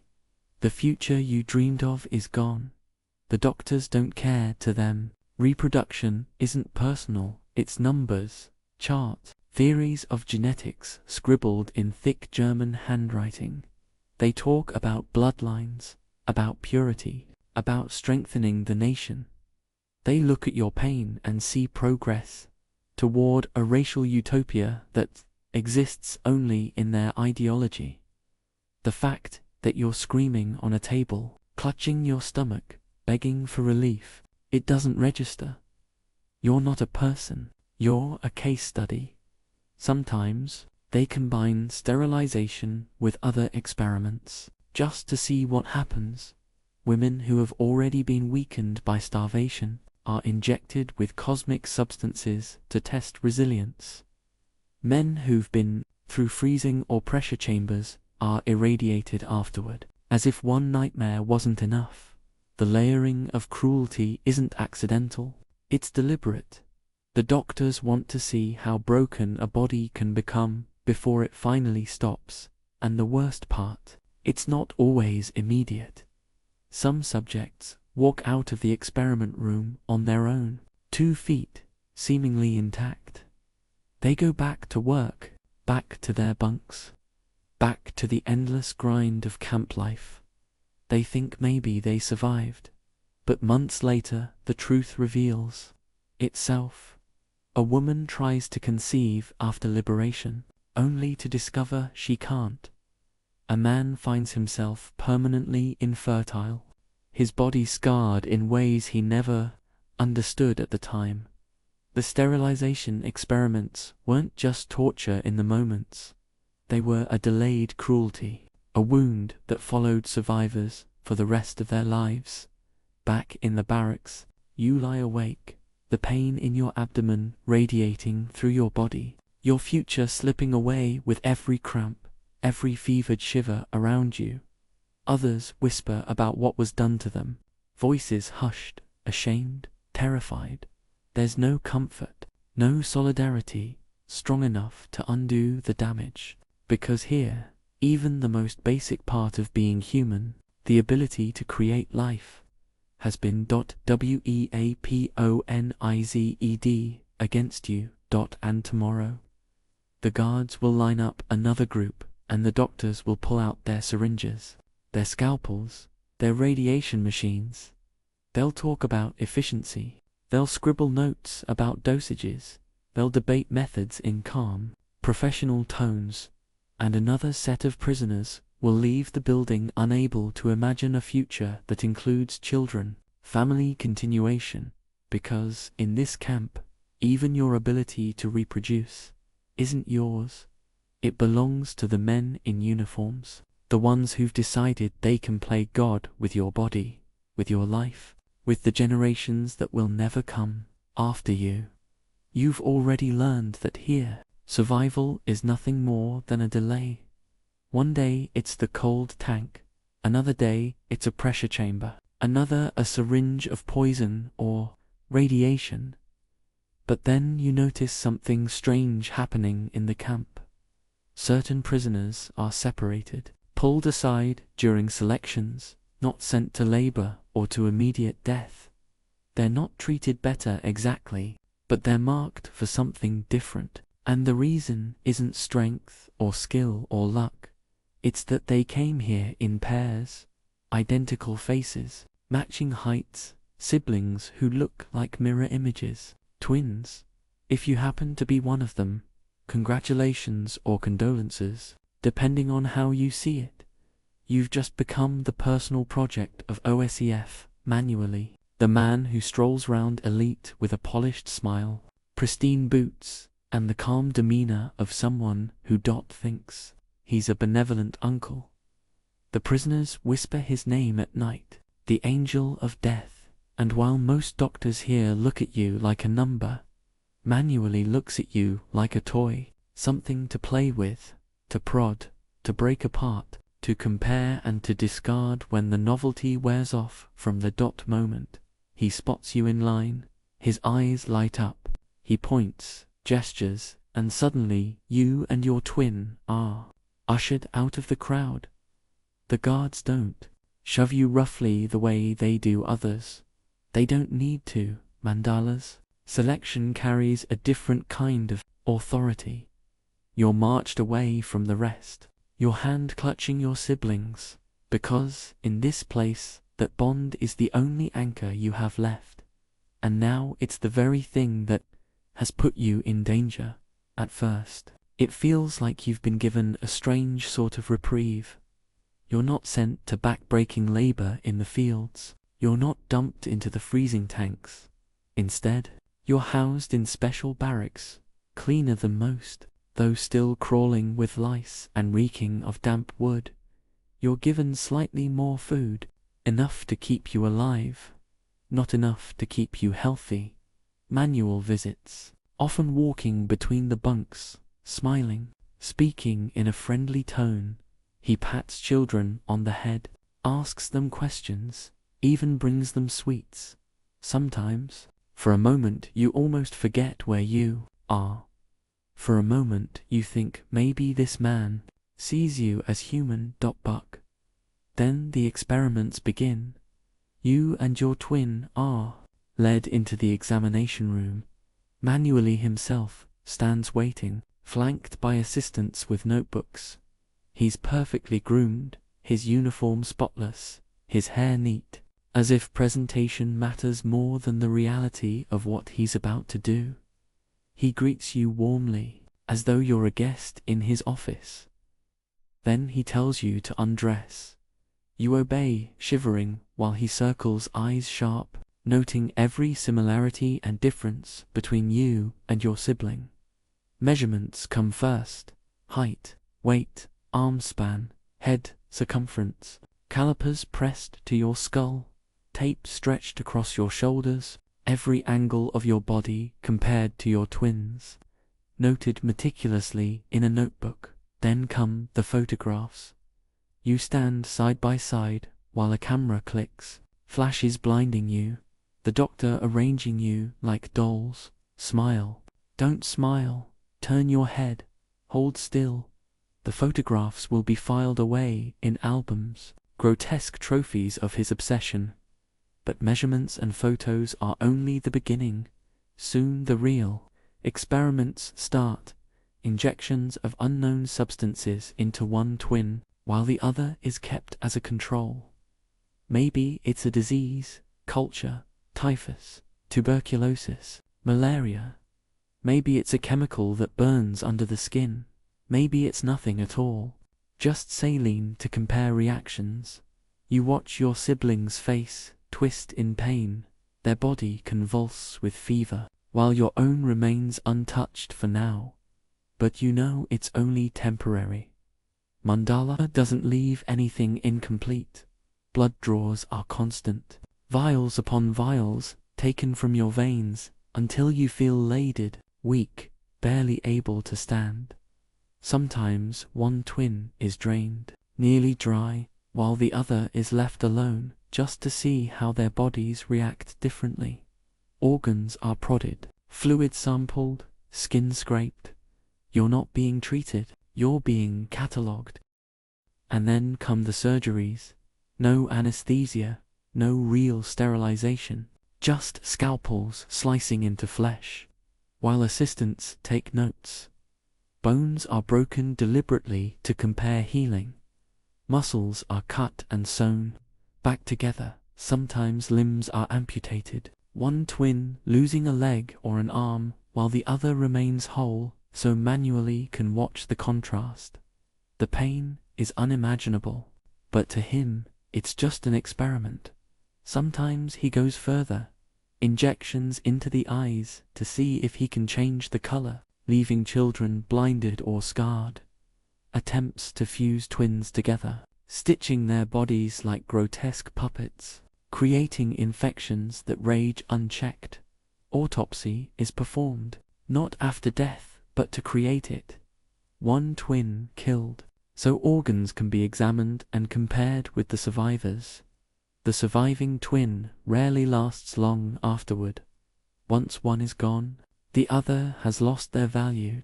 And through it all, manually maintains the same demeanor, calm, polite, even cheerful. He whistles as he works, cracks small jokes, chats with assistants as though nothing unusual is happening. He believes what he's doing is science, that his twin studies will unlock genetic secrets to help the Reich breed a perfect race. Furthermore, he doesn't see screaming children. Furthermore, he sees research subjects. Furthermore, he doesn't see families torn apart. Furthermore, he sees data points, and the most terrifying part is how normal he makes it seem. In the barracks, the twins talk among themselves, comparing stories in hushed voices. One describes injections that left them feverish for days. Another shows scars from surgery that still ooze pus. Some cry quietly in the dark, clutching their siblings, knowing that as long as they're together, they're still useful. The moment one of them dies, the other's days are numbered. It's a bond twisted into a curse. Occasionally, you hear footsteps in the night, guards enter, call out a pair of names, and two children are led away. They don't come back. Rumors spread, autopsies, skeletons, specimens preserved in jars. Nobody knows for sure, but everyone understands the truth. Manuals, toys are discarded when they're broken, and yet he smiles the next morning, strolling through the barracks as though nothing happened. He asks questions, compliments hair color, offers candy. Some of the children smile back, too young or too desperate to see through the facade. Others turn their faces away, knowing that kindness here is just the bait on a trap. You lie awake at night, your twin beside you, the fear ignoring at your stomach. You wonder when your turn will come. Will it be injections tomorrow? A surgery? A sudden selection in the night? You don't dare ask, you don't dare plan. You just cling to your sibling's hand and pray that somehow both of you will wake up again tomorrow. Because, here in Manueli's world, twins aren't miracles of biology. They're experiments waiting to happen. Toys for a man who thinks God handed him the keys to creation, when in reality he's nothing more than a butcher with a stethoscope. You've made it this far, somehow frozen, blistered, starved, stitched, burned, maybe even cut open, and yet you're still alive. But in a place like this, being alive only means you're eligible for the next test. And this time, survival isn't about cold, or salt, or radiation. This time, survival means letting your body become a battlefield for the deadliest diseases known to man. Welcome to the world of infectious disease experiments, typhus, malaria, plagueware. The syringe isn't filled with medicine, but with something designed to break you from the inside out. The Nazis had a problem, or at least they said they did. Their armies, spread across Europe, were constantly battling disease. Soldiers on the front lines weren't just dying from bullets and bombs, but from fevers, parasites, bacteria. Typhus swept through trenches. Malaria stalked warm regions. Plague lingered like a ghost of medieval times. They wanted vaccines, cures, ways to protect their troops, and rather than risk German volunteers, they looked to the prisoners in striped uniforms. If you want to test a vaccine, you first need someone sick, so their logic was simple. Why wait for a natural outbreak when you can inject people directly? You're marched into a room that feels more like a laboratory than a torture chamber at first. Bright lights, stainless steel trays, glass vials filled with clear and cloudy liquids. The smell of alcohol, swabs, and disinfectant hits your nose. A cruel disguise that makes it seem like you're about to get treated rather than destroyed. You sit on a wooden bench alongside others, your sleeve rolled up, whether you want it to be or not. A doctor approaches with a syringe needle gleaming. The prick is small, barely noticeable, just a sting. But inside that syringe is something that will take over your entire body in hours. Maybe it's typhus, a bacterial infection that thrives in filth and lice. Maybe it's malaria, carried by mosquitoes, now delivered straight into your bloodstream. Maybe it's plague, the same disease that once wiped out half of Europe. You don't know which it is. The doctor doesn't tell you he doesn't need to. At first, you feel nothing. You're marched back to the barracks, told to rest, though rest is impossible, with the dread ignoring at you. Then the fever starts. It creeps slowly, a warmth spreading under your skin, until suddenly your body is an inferno. Sweat drenches your thin clothes, your hair plastered to your forehead, every breath ragged. Your heart pounds like it's trying to escape your chest. If it's typhus, the fever is relentless waves of heat that leave you delirious, shaking with chills 1 minute and burning the next. Your skin erupts in a rash, angry red blotches crawling across your arms and torso. Your head pounds with a pressure so intense it feels like your skull might split. You babble nonsense, not even sure where you are anymore. And the doctors, they lean in close, listen to your ramblings, take notes on how long it takes before your mind fractures under the fever. If it's malaria, the fever comes in cycles. Hours of chills so violent your teeth chatter, followed by sweats that soak the straw beneath you. Done. Just when you think it's easing, the fever crashes back with double the force. You vomit until your stomach is empty, then retch until there's nothing left. Your body convulses with shivers. Your muscles ache as though you've run miles. You never walked. The doctors count the hours between each cycle, chart the temperature of your body, and argue about whether one strain is more effective than another. If it's plague, the terror multiplies. Bureaus, swollen, painful lumps form under your arms and in your groin, throbbing with every heartbeat. They grow until your skin stretches tight, dark, threatening to burst. Your blood thickens with infection, your lips turn black. Your breath stinks of rot. You lie there half conscious, knowing you're carrying the same disease that once stacked corpses in medieval streets. Only this time, your suffering isn't fate, it's deliberate. Someone put this inside you on purpose, just to watch what happens. And sometimes it isn't just the disease. Sometimes it's a vaccine. Maybe you're injected first with an experimental serum, then infected to see if it works. If it fails, and it usually does, you suffer just as much, maybe more, because now your body is juggling both the disease and the chemicals meant to fight it. The fever spikes higher, the rashes spread faster, the pain doubles, the doctors shrug, scribble ineffective and move on. Days blur together in a haze of sickness. You can't eat, you can barely drink. Every muscle screams, every joint aches. Your body twists and RS on the straws soaked in sweat, reeking of infection. The sound of moaning fills the barracks as others go through the same torment, each at a different stage of collapse. Guards walk through unfazed by the smell of vomit, urine, blood, the stench of disease. They don't worry about catching it themselves. They believe they're safe because the suffering is contained to you. The doctors return daily, checking pulses, peering into bloodshot eyes, glistening to your chest with stethoscopes. They don't offer comfort, they don't bring water, they only observe. Some of them seem bored, even annoyed, when a subject dies too quickly.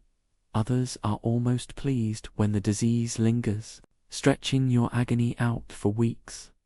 Longevity means more data. Your misery is more useful when it doesn't end right away.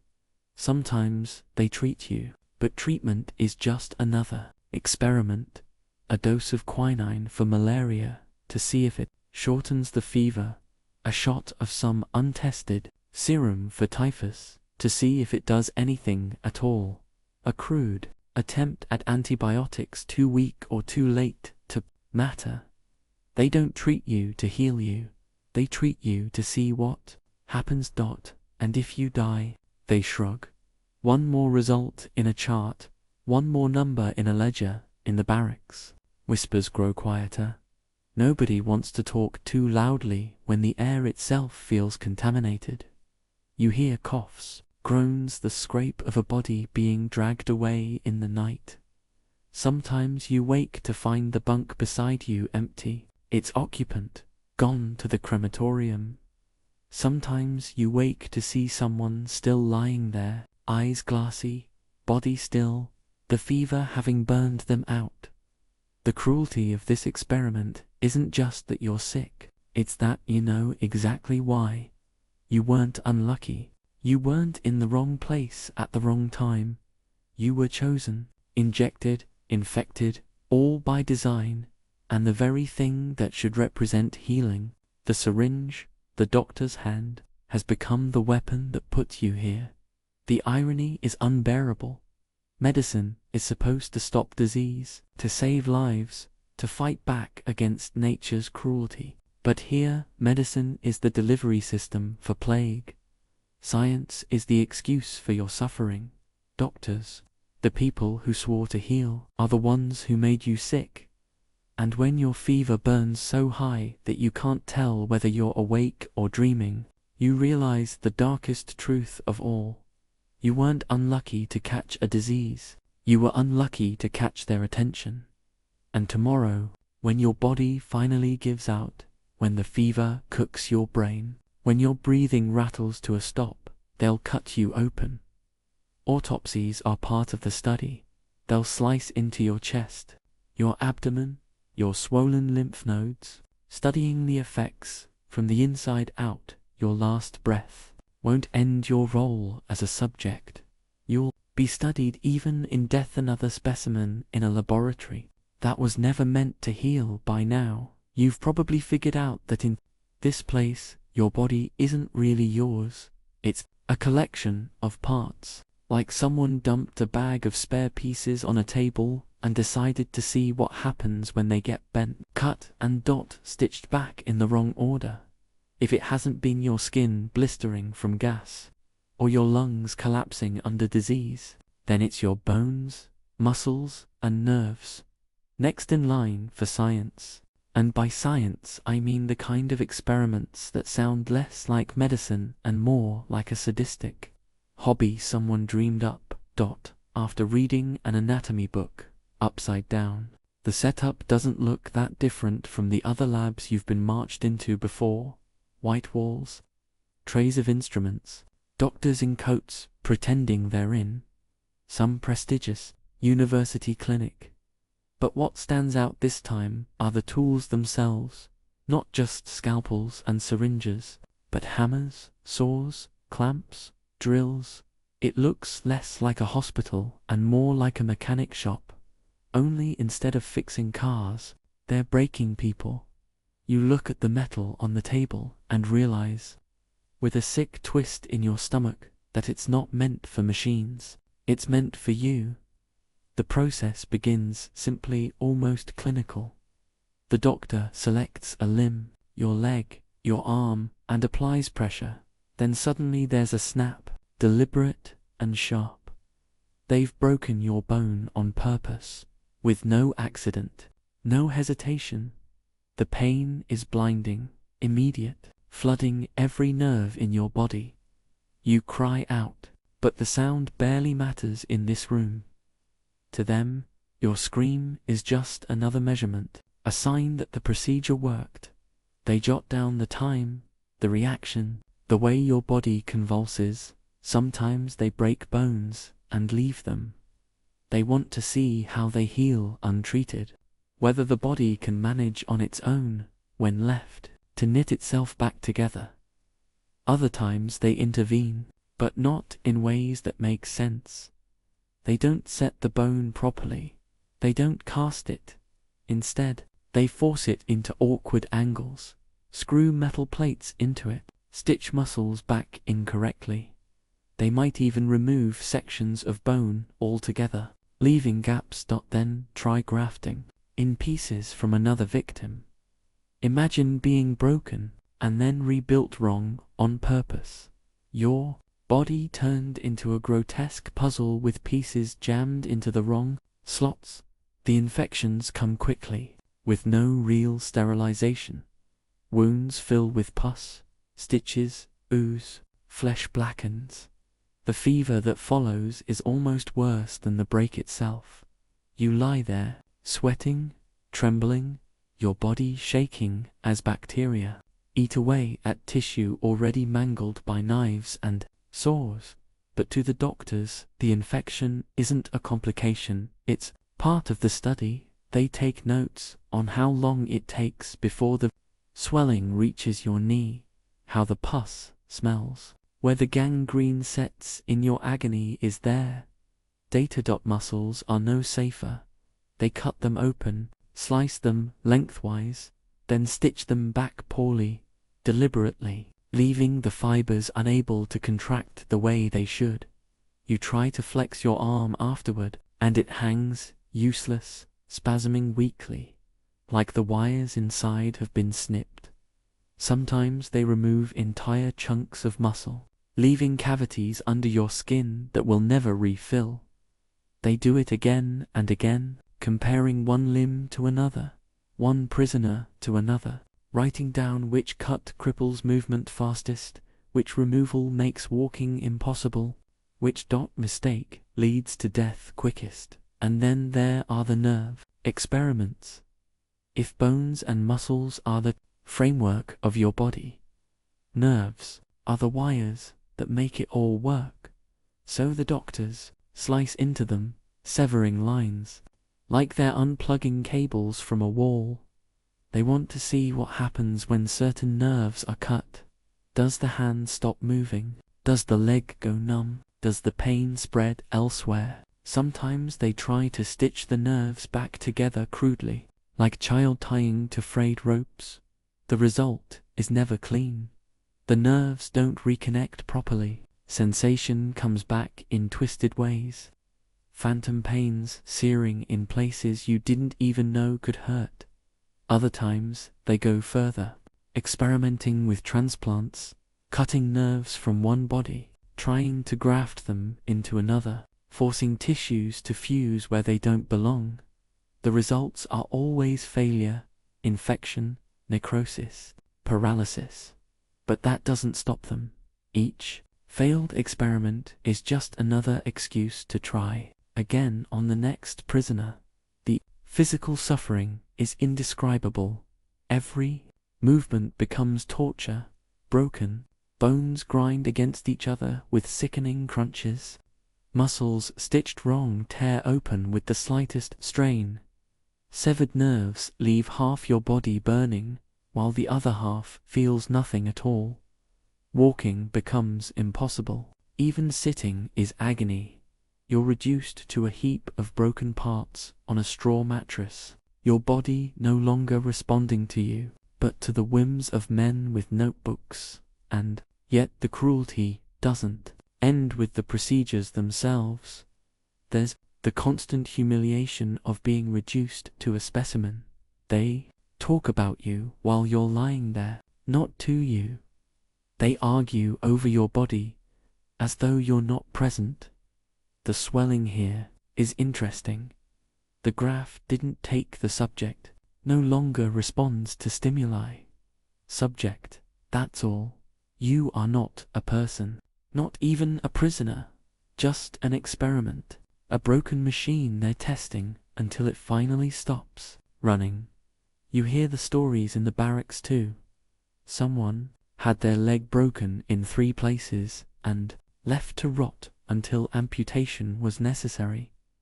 Another had muscles removed from their thigh until they could no longer walk, crawling back into the barracks like an animal. Someone else had nerves severed in their arm, leaving them unable to lift even a spoon. Every survivor carries a scar, a limp, a disfigurement that screams the truth of what happened, and many don't survive at all. Their bodies collapse under infection, under blood loss, under pain too overwhelming to endure. But the most haunting part is that these experiments weren't about discovering cures or helping humanity. They were about war. The Nazis wanted to know how long soldiers could function with broken bones, torn muscles, severed nerves. Could they still fight? Could they still march? Could they be patched together quickly enough to return to battle? You're lying there with bones shattered and muscles sliced weren't part of a medical study. You were standing for a soldier on the battlefield, a human crash test dummy for the Reich. When you close your eyes at night, you don't dream anymore. You relive the hammer striking bone, the knife cutting deep, the electric shock of nerves being severed. The pain doesn't leave, even in sleep.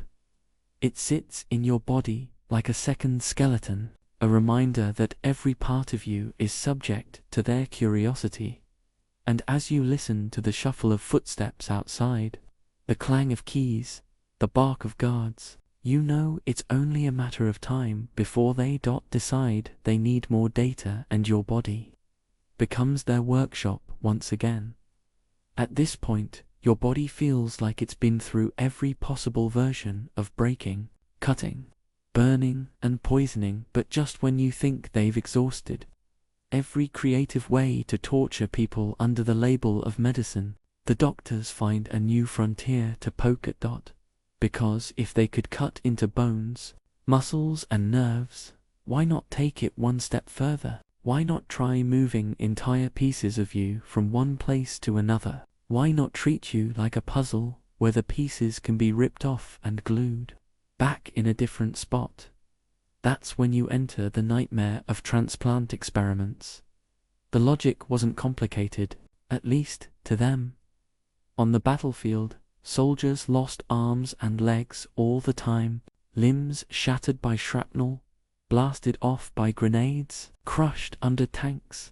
The Nazi doctors wanted to know, could a soldier's body part be replaced like a spare part in a machine? Could you cut off a limb stick on another and somehow make it work again. To answer that they didn't use volunteer soldiers.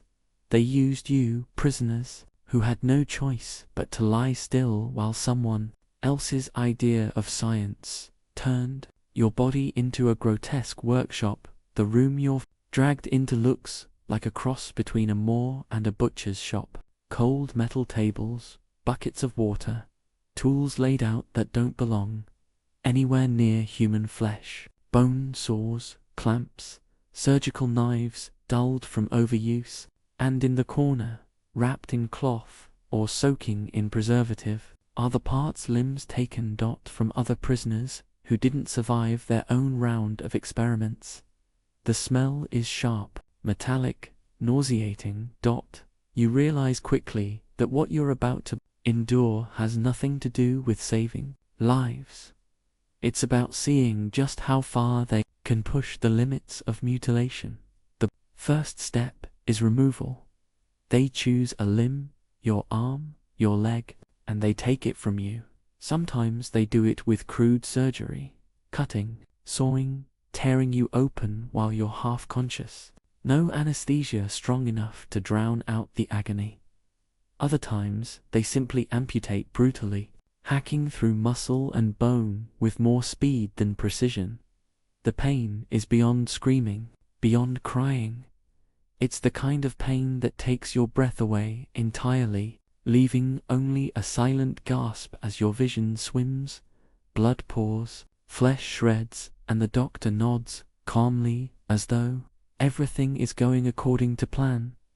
Then comes the transplant itself. They lift another limb, sometimes freshly cut from another prisoner lying lifeless in the next room, sometimes taken from a cadaver that's already begun to stiffen. They press it against your stump, trying to fuse it with crude stitching and metal pins. Muscles are sewn to muscles, tendons to tendons, bones drilled and clamped together. None of it lines up properly. The limb hangs at the wrong angle, pale and foreign, against your skin, a mismatched puzzle piece forced into place. The doctors step back, pleased with themselves, and wait to see what happens. Do the blood vessels connect? Do the muscles respond? Does the limb come alive? The answer is almost always no. Infection spreads quickly. The new flesh blackens, swelling, oozing pus. The stitches tear open. The transplanted limb becomes a dead weight, a rotting piece of meat dangling from your body. The fever sets in soon after, your whole system revolting against the invasion.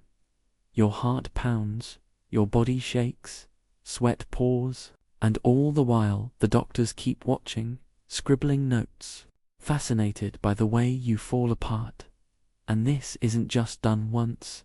Sometimes it's repeated, swapping limbs from one prisoner to another, an arm from one body sewn onto another, a leg stitched clumsily where it doesn't belong. Men and women turned into grotesque patchworks, stitched together like test dummies in an experiment that never had any chance of success. Some were even subjected to internal organ transplants, kidneys, livers, cut out of one body and stuffed into another, the victim bleeding out on the table while the doctors nodded thoughtfully at the failure. The cruelty isn't just in the pain, though there's more than enough of that. It's in the sheer absurdity. You know, as it's happening, that none of this is going to work. Medicine at the time didn't have the tools, the understanding, the techniques to make a transplant successful. There were no anti-rejection drugs, no sterile conditions, no precision sutures. It was doomed from the start. And yet they still did it, over and over, turning living people into Frankenstein creations just to satisfy their curiosity. You hear the stories afterward, whispered in the barracks. Someone saw a man return with another person's arm sewn crudely to his body, dangling uselessly, smelling of rot. Another described a woman whose leg had been cut off and replaced with one shorter, leaving her limping until infection consumed her entirely. Survivors don't really survive these experiments. They exist for a few days, maybe weeks, their bodies broken beyond repair, their minds shattered by the horror of looking down and seeing a piece of someone else stitched where their own used to be. The humiliation is a weight on top of the pain. You're not just suffering, you're transformed into something grotesque, unrecognizable even to yourself. You look down at your own body and don't see you anymore. Furthermore, you see stitches, scars, mismatched flesh, someone else's hands sewn where yours should be. Furthermore, you can't eat with it. You can't hold with it. It doesn't feel like yours because it isn't. And that theft, the theft of identity, of wholeness, is almost worse than the mutilation itself. The doctors, of course, don't see it that way.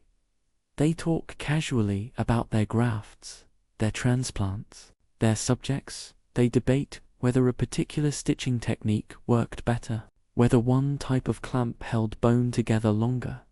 Furthermore, they call failure progress. Furthermore, they call suffering data.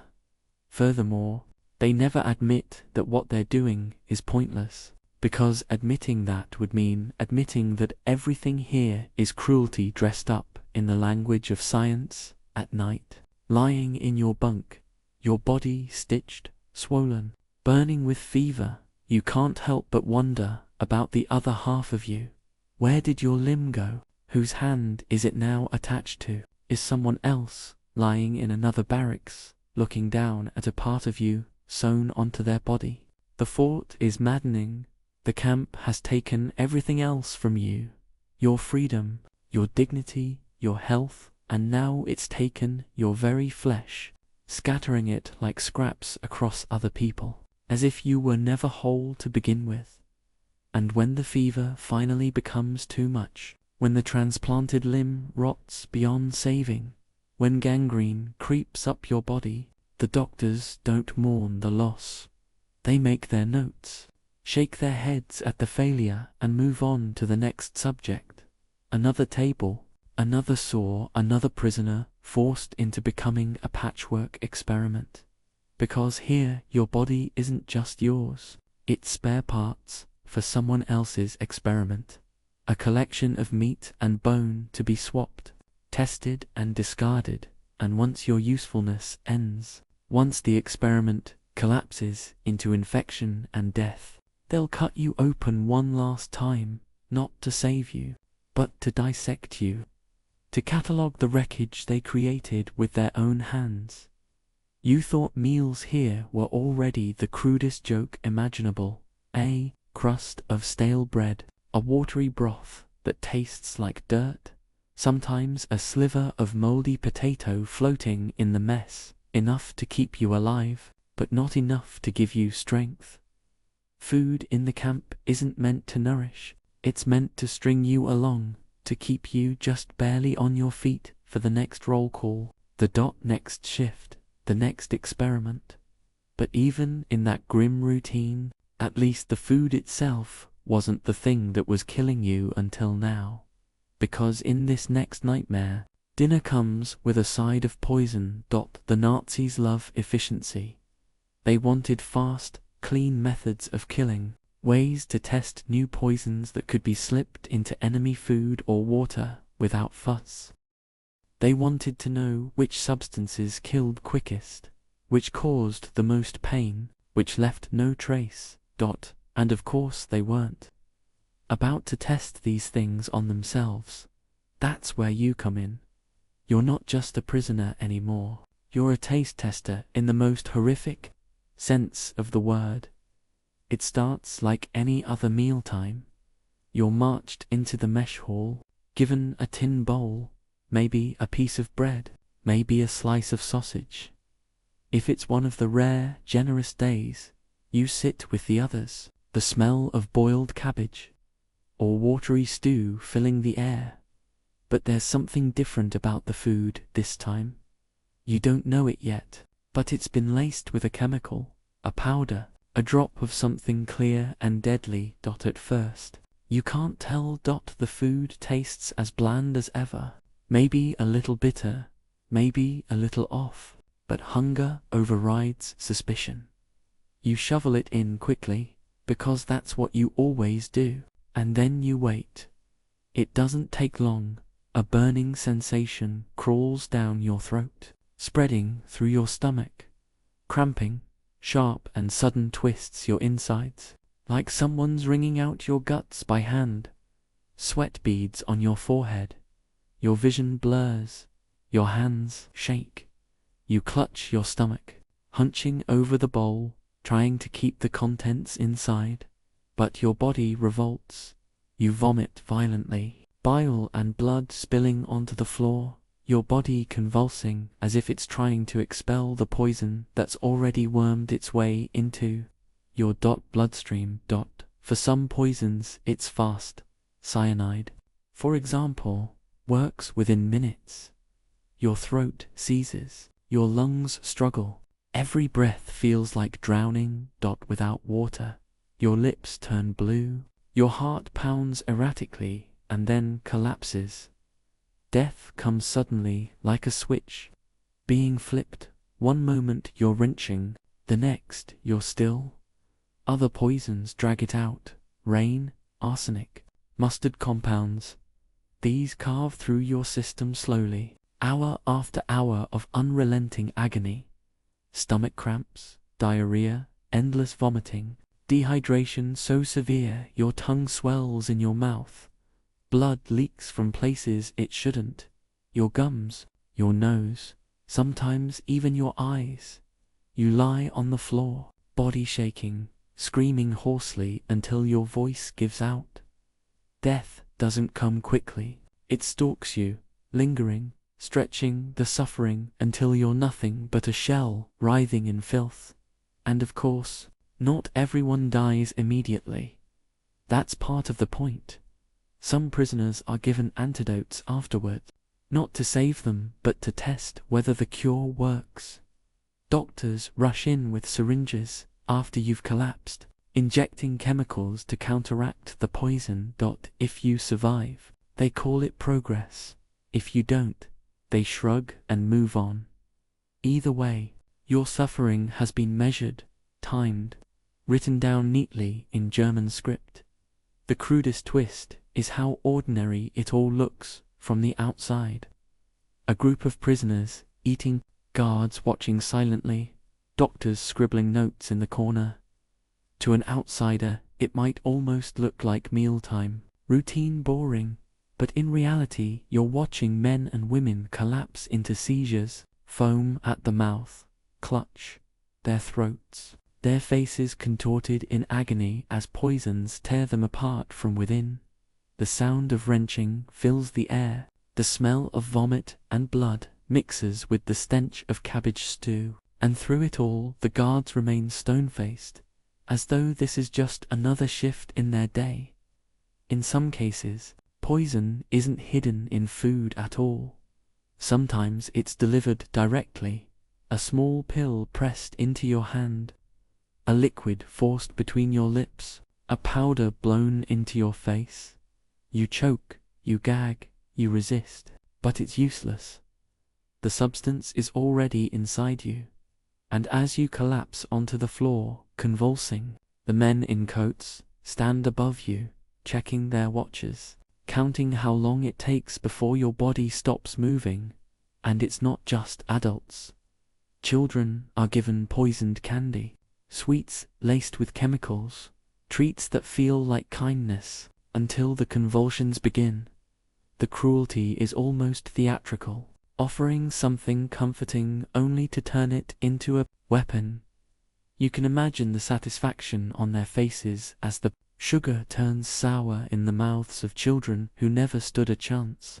The barracks afterward are filled with whispers, rumors, half-dashed truths. Someone swears they saw a man collapse after eating bread. Another says the soup was poisoned. Another mutters that the water itself can't be trusted. Suddenly, every bite of food is suspicious. Every sip of water feels like a gamble.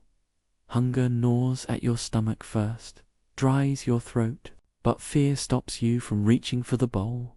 Because here, even the act of eating, the one thing meant to keep you alive, has been turned into another experiment in death. The most grotesque part of all of this is that it was never about discovering cures or creating real medicines.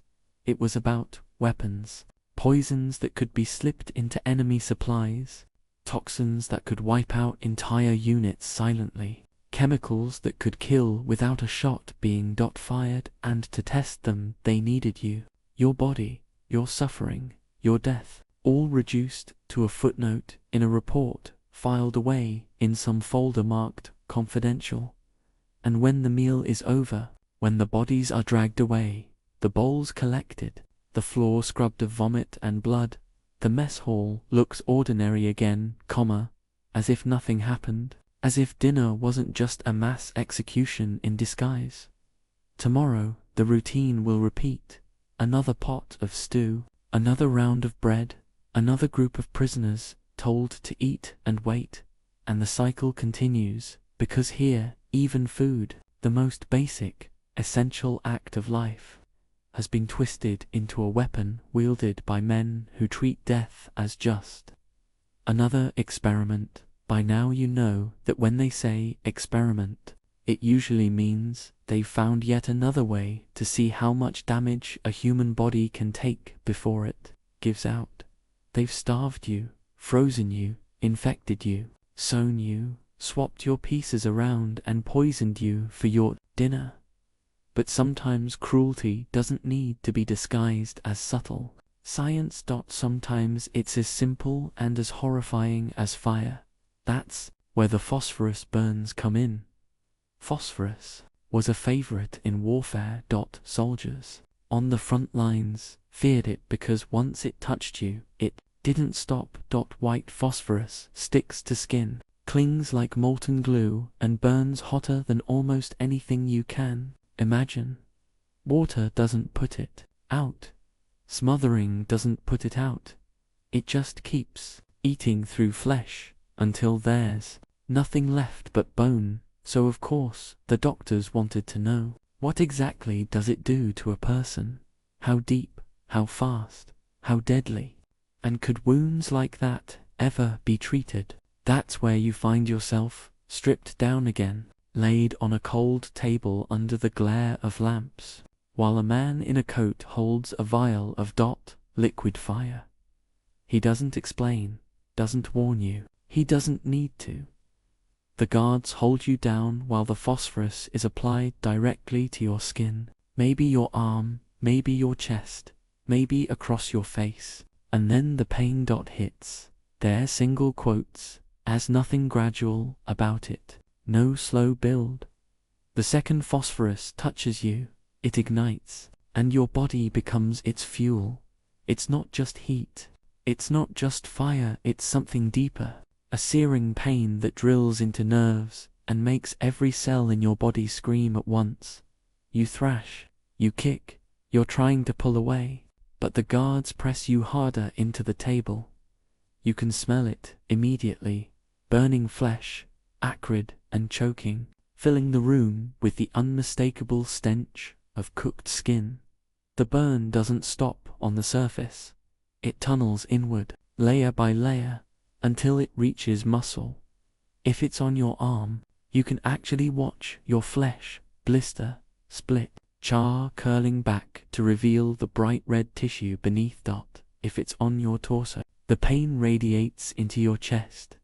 You're breathing shallow because even moving air hurts.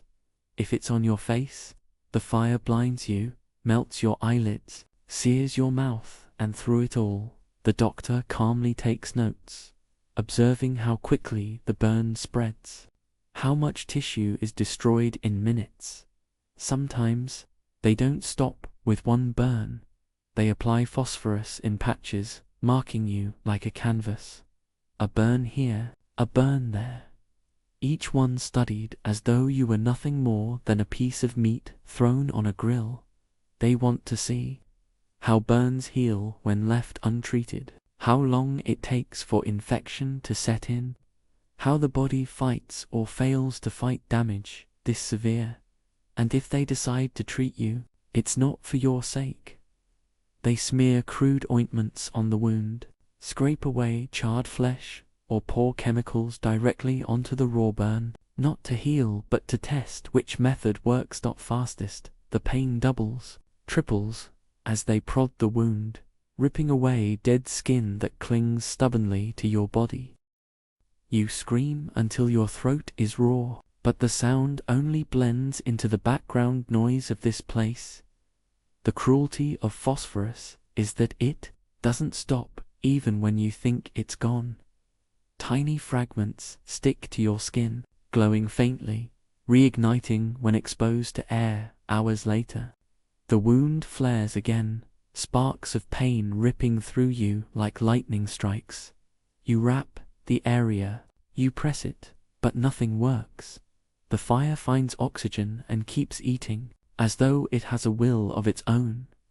You lie awake in your bunk at night, staring at the ceiling, afraid to move, afraid to breathe too deeply in case it fans the fire under your skin. In the barracks, you hear whispers of others who've been through it, people with arms wrapped in filthy bandages that still smoke faintly, faces scarred beyond recognition, half melted by fire that never should have touched them. The smell follows them everywhere, burnt flesh mixed with infection, a constant reminder of what phosphorus does. Some of them don't last long. The burns get infected, sepsis spreads, fevers consume them. Others linger, scarred and broken, their bodies permanently disfigured by experiments that were never meant to save anyone. The doctors, of course, call it progress. They argue about which ointment slowed the burning more effectively. They compare charts of patients who survived 3 days versus 5. Furthermore, they note whether wounds on the chest kill faster than wounds on the arm, whether burns near arteries cause quicker blood loss. To them, every blister, every scream, every scar is just another entry in their ledger of suffering. And the worst part is how deliberate it all is. This isn't a battlefield accident. This isn't a soldier caught in crossfire. This is fire applied carefully, intentionally, in a sterile room by men who smile politely and wear clean coats. They choose where to place the flame. They choose how long to let it burn. They choose whether you live another day or whether the phosphorus devours you completely, and you're forced to endure it, helpless, your body turned into nothing more than an answer to their question. How does fire eat? Later, when you're lying back in the barracks, wrapped in filthy rags, your body shaking with fever, the smell of your own burnt skin seeping into your nose, you realize something chilling. You're not afraid of fire the way you used to be. Fire used to mean warmth, cooking, light. Now, it means only pain, destruction, endless scars, and every time you close your eyes you feel it again.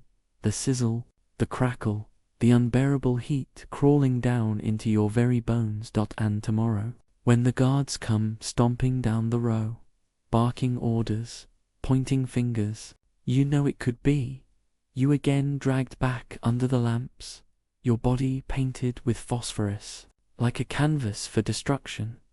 Because here even fire itself has been twisted into a tool, not for war, not for defense, but for the simple, calculated cruelty of watching a human being burn.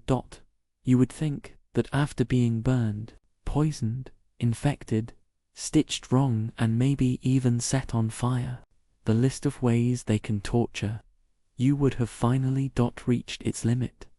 But the Nazis had a way of finding new methods to push bodies past breaking. At AAU, they brought science and suffering together in water. Not just any water freezing tanks, designed to study hypothermia.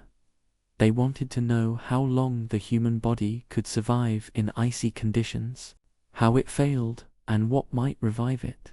And you're the test subject, floating in the cold while men in coats jot down numbers on clipboards, waiting to see if you will drown. Before the data dries on the page, it starts with the march. Your lead out of the barracks, past rows of prisoners staring blankly, until you reach a building with a tank inside. The smell hits first. Chlorine mixed with the sharp chill of standing water. The room is sterile, too clean, too clinical, which somehow makes it worse, because at least filth is honest. This place looks like a laboratory, like real science is about to happen, until you notice the guards smirking, the ropes hanging nearby, the restraints fixed to the edge of the tank.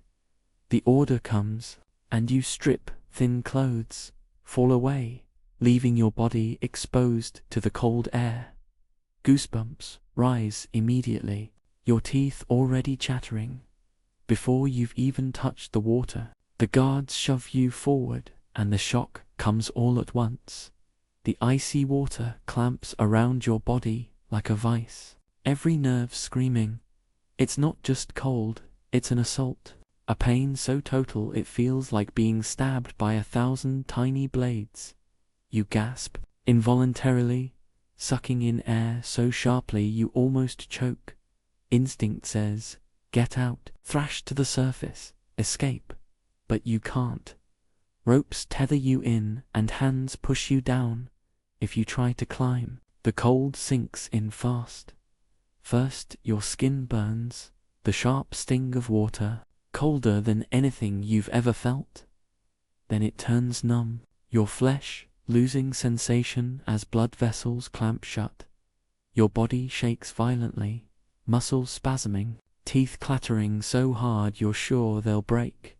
Your breath comes in ragged bursts, each inhale shorter than the last. As your chest tightens, the doctors hover nearby with notebooks and stopwatches.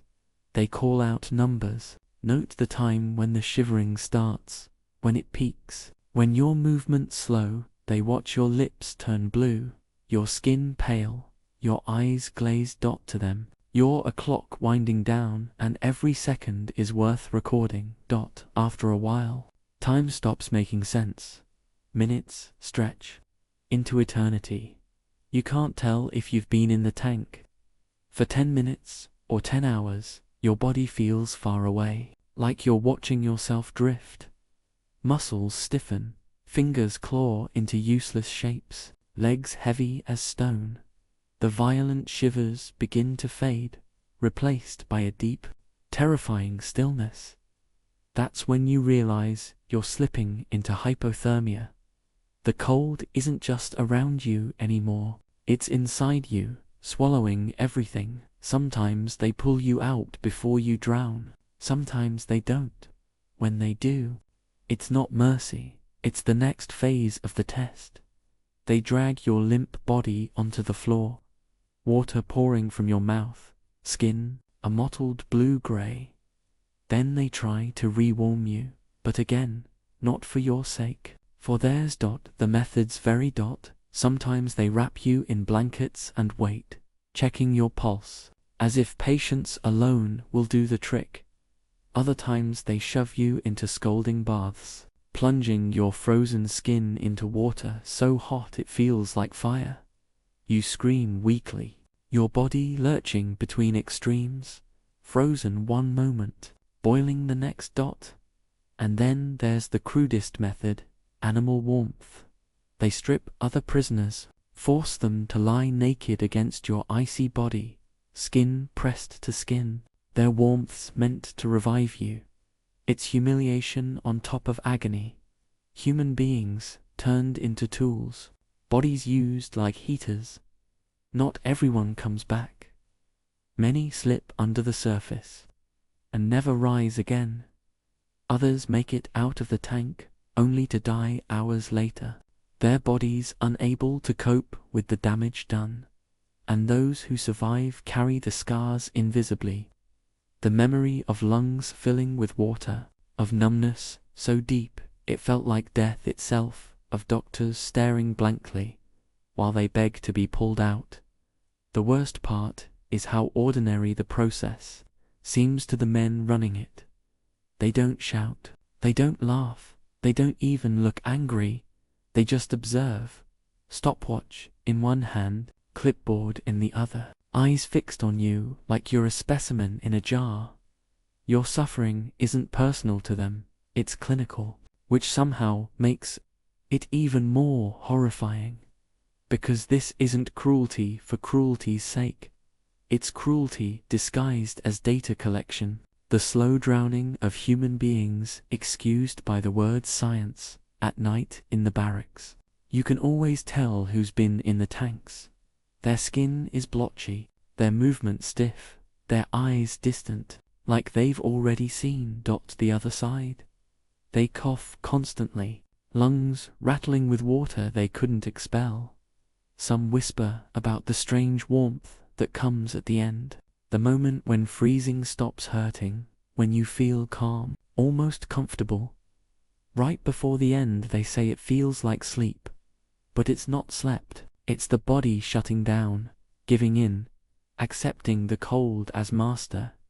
And the doctors keep coming back, tank after tank, subject after subject, notes piling up while lives vanish. They're not really searching for a cure, they're not trying to save future soldiers, they're just watching death at different temperatures, recording how long it takes before the body surrenders, before the shivering stops, before the drowning is complete. And if you happen to be one of the unlucky ones, dragged back to the tank again tomorrow, they'll start the stopwatch fresh, as if nothing you endured yesterday even counted. Because here at Tau, water isn't about life. It isn't about cleansing or drinking or even drowning. It's about numbers. And every time you're shoved into the icy depths, gasping for breath while your heart slows, you realize the truth. You're not floating in water, you're sinking in data. By now you've been cut, burned, poisoned, frozen and stitched into something you barely recognize. You'd think there isn't much left they can do to surprise you, but the doctors always have another idea waiting, another so-called study where your body is nothing more than raw material. This time the subject is blood, specifically how to stop it when it won't stop on its own. The Nazis had a problem to solve. War is messy. Soldiers bleed out on the battlefield long before anyone can drag them to a medic. Bullets tear through arteries, shrapnel opens jagged wounds, explosions rip people apart, and their scientists, always eager to tinker with life and death, wondered if there was some magical way to plug those wounds instantly, to force blood to clot faster, to keep soldiers alive long enough to fight again. Their solution: secret powders, chemical concoctions, even things as absurd as sawdust. And who better to test them on than the prisoners already crammed into their camps? The process begins the way so many others do. Violent, disguised as procedure. You're strapped down on a table, the smell of disinfectant stinging your nose, even though the instruments on the tray are anything but sterile. The doctor doesn't ask permission, he doesn't explain, he simply cuts a deliberate slice across your arm. Your leg may be something deeper, designed to gush, not trickle. Blood spills instantly, pooling on the table, dripping to the floor. The pain is sharp, but familiar by now. What unfamiliar is what comes next. Instead of bandages or stitches, they sprinkle something into the wound. Sometimes it's a powder, granular, grey, gritty, smelling faintly chemical. Sometimes it's thicker, like paste smeared directly onto the open flesh. Other times they pack the wound with something crude, even wood shavings or sawdust, pressing it in with gloved hands while your body jerks in agony. The theory is simple. If you clog the wound with something, anything, it might stop the bleeding. The reality is far from simple. At first, the bleeding slows, the powder reacts. With the blood forming a crusty seal, the doctor nods satisfied and makes a note. But within minutes, the wound begins to burn. It's not just pain, it's chemical fire chewing into the tissue.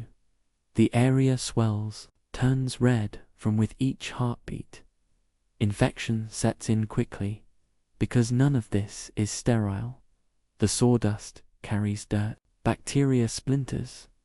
The chemical powders eat away at healthy flesh, leaving raw craters that ooze pus.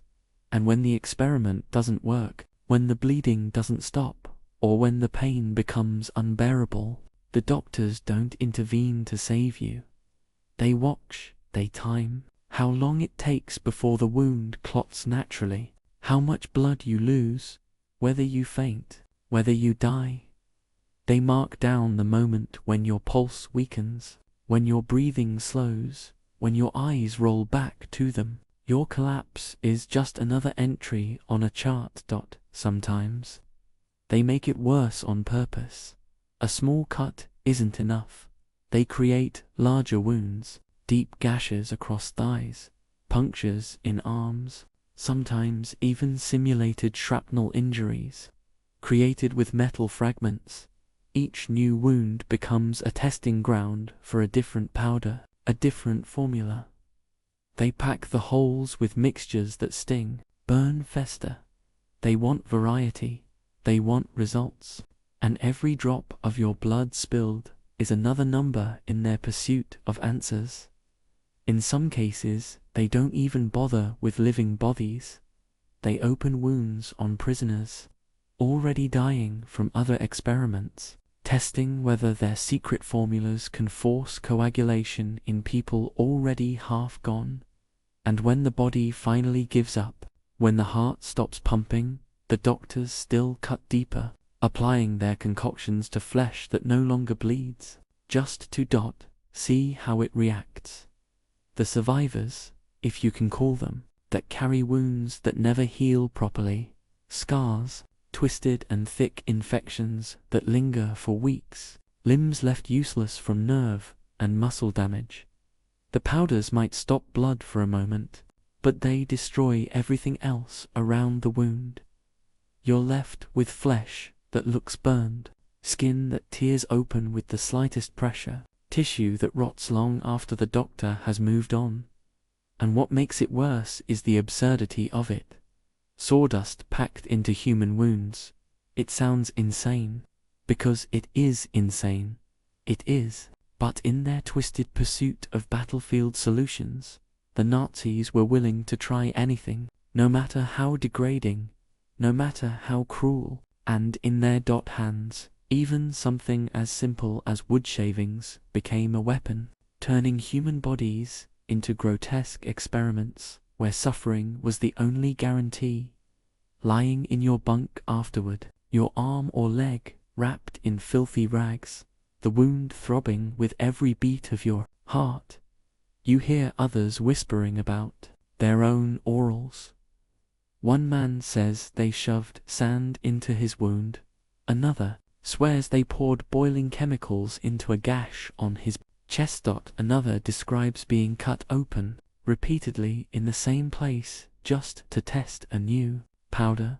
The barracks are filled with groans, fevers, the stink of infection, each body carrying the evidence of experiments that were never about saving lives. And yet the doctors keep going, because, to them, you're not dying from a wound, you're producing data. Your blood loss is a number, your infection is a side note, your death is a failed formula, nothing more. And when they open their notebooks and record it all neatly, they believe they're serving science, even though what they're really serving is cruelty dressed up as research. So you lie there, weak, dizzy, your body drained of blood and strength, knowing that tomorrow they might cut you open again. Sprinkle another powder into the wound, pack it with something new, and you can't help but think your veins, your blood, your very life is nothing more than ingredients in their recipe, mixed and measured, until the experiment is finished, or until you are. You thought you'd seen every possible way they could use a body cut, burned, stitched, frozen, poisoned, but there's another layer, one colder than all the rest, because sometimes the doctors and professors running these experiments weren't satisfied with testing what the living body could endure. They wanted trophies. They wanted collections. They wanted to turn living people into dead specimens, polished and catalogued, like objects in a museum. That's what happens when you hear whispers about the so-called skeleton project. It doesn't sound real at first. Skeletons, you've seen bones before, scattered from bodies, buried shallow, the grim leftovers of experiments that ended badly. But this isn't about death as a side effect. This is death as a design. Certain scientists decided they wanted a full collection of Jewish skeletons to study, not just random bones, not dusty skeletons from graveyards. They wanted freshly prepared skeletons from people chosen while alive, killed for the sole purpose of stripping their flesh away to display their bones. A grotesque classroom project dressed up as anthropology. Imagine it, you're in the barracks, already weak, already starving, when a guard points you out. You don't know why.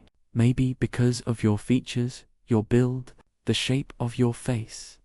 You don't realize it yet, but you've just been selected, not for work, not even for experiments meant to test survival, but because someone has decided your skull will look nice hanging on a hook in their anatomy collection. You're led away, separated from the others, into a world that feels different from the usual brutality. This isn't the chaotic cruelty of freezing tanks or poison trials. This is calculated, organized.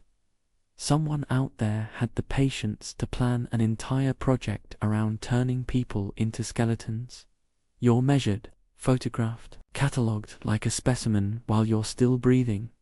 They want to preserve what you look like before they strip it all away. Notes are taken on your eye color, hair, body type, even the shape of your nose. You're reduced to data, a line in someone's book, another entry in a twisted shopping list of bones. Then comes the final step. You're killed, not for immediate results, not for testing medicine, but purely so your body can be processed. The methods vary. Sometimes gas, sometimes injection, sometimes shooting. It almost doesn't matter. What matters is that once you're gone, you're not given a grave, not returned to the earth, not mourned. You're sent to a dissection room where workers scrape flesh from your bones, boil what's left, bleach it, prepare it like some kind of specimen for an anatomy.lab. The smell is unbearable: burnt hair, cooked flesh, chemicals biting into the air. And yet, to the men in charge, it's routine, just another batch of skeletons to add to the collection. In the end, what remains of you is displayed in a neat row, a skeleton, stripped, clean bones, polished white, tagged with a number. Your skull sits on a shelf beside dozens of others, each one once attached to a living, breathing person who had memories, fears, families. Now, they're silent, reduced to objects. Students and professors stroll past, pointing at skull shapes, jaw lines, bone structures, as if they're looking at rocks in a geology exhibit, instead of people butchered for science. The horror isn't only in the killing, it's in the intention. This wasn't accidental. It wasn't improvised. Someone thought about this, planned it, budgeted for it. Someone decided that the best way to study anatomy was to exterminate real people and turn them into display cases. And the Nazi machine provided the victims, rounding up Jewish men and women, not just to kill them but to repurpose their very skeletons as teaching tools. For the people chosen. The terror wasn't just in dying, it was in knowing what came next. To realize that your body wouldn't be laid to rest, that your remains would be stripped and cleaned, stored in drawers, hung in classrooms, poked at by curious fingers, that you wouldn't even have the dignity of decay. You'd be frozen forever as an artifact of cruelty in the barracks. Whispers of the project spread, though no one really wants to believe it.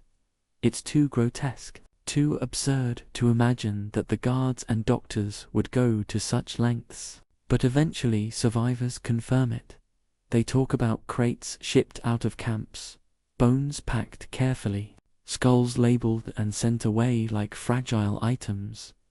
They talk about entire shipments destined for universities, where professors would nod approvingly over the specimens, without ever acknowledging that each one came from a stolen life. You try to sleep after hearing that, but your mind won't rest. You can endure cold, pain, hunger, but the thought that you could be reduced to a skeleton in someone else's classroom lingers like a nightmare. You can't shake. Furthermore, you imagine your own skull lined up neatly next to dozens of others, your jaw hanging slightly open, your empty eye socket staring out at nothing, while strangers scribble notes about the slope of your forehead. And you wonder, when they look at you, will they remember that you were a person, or will you just be another number etched onto bone? The sheer arrogance of it is crushing to them. Your people aren't human. You're a collection, a sample, a resource to be harvested like coal or timber. They talk about skulls and skeletons with the same detachment you might use to talk about chairs or books. And with that detachment comes the final erasure, not just of your life, but of your identity. You're not even a body anymore. You're an object in a cabinet, and somewhere, while you lie awake, shaking, waiting to see if you'll be chosen. Next, you can hear laughter echoing faintly from the laboratory where bones are being cleaned, because to the men in charge, this isn't horror, it's work, it's achievement. It's one more step in their grotesque mission to catalogue people. Not as humans, but as things. And that realization is more chilling than anything else. That your body, your bones, your very skeleton might outlive you, not as a memory, but as a trophy. You've survived long enough to see what happened after the tests end, after the guards drag the dead away, after the screaming fades from the rooms where the experiments take place. What's left isn't silenced. Not really. What's left is paperwork, stacks and stacks of it. Reports, notes, datasheets, charts, the afterlife of every cut, every burn, every injection, every drowning. It's all there. Carefully recorded by men who never once saw you as human. This is what makes the horror feel almost worse, because while your memories of the experiments are chaos, screaming, blood, fever, ice, water, fire, they remember it differently. They remember numbers, they remember times, dosages, reactions.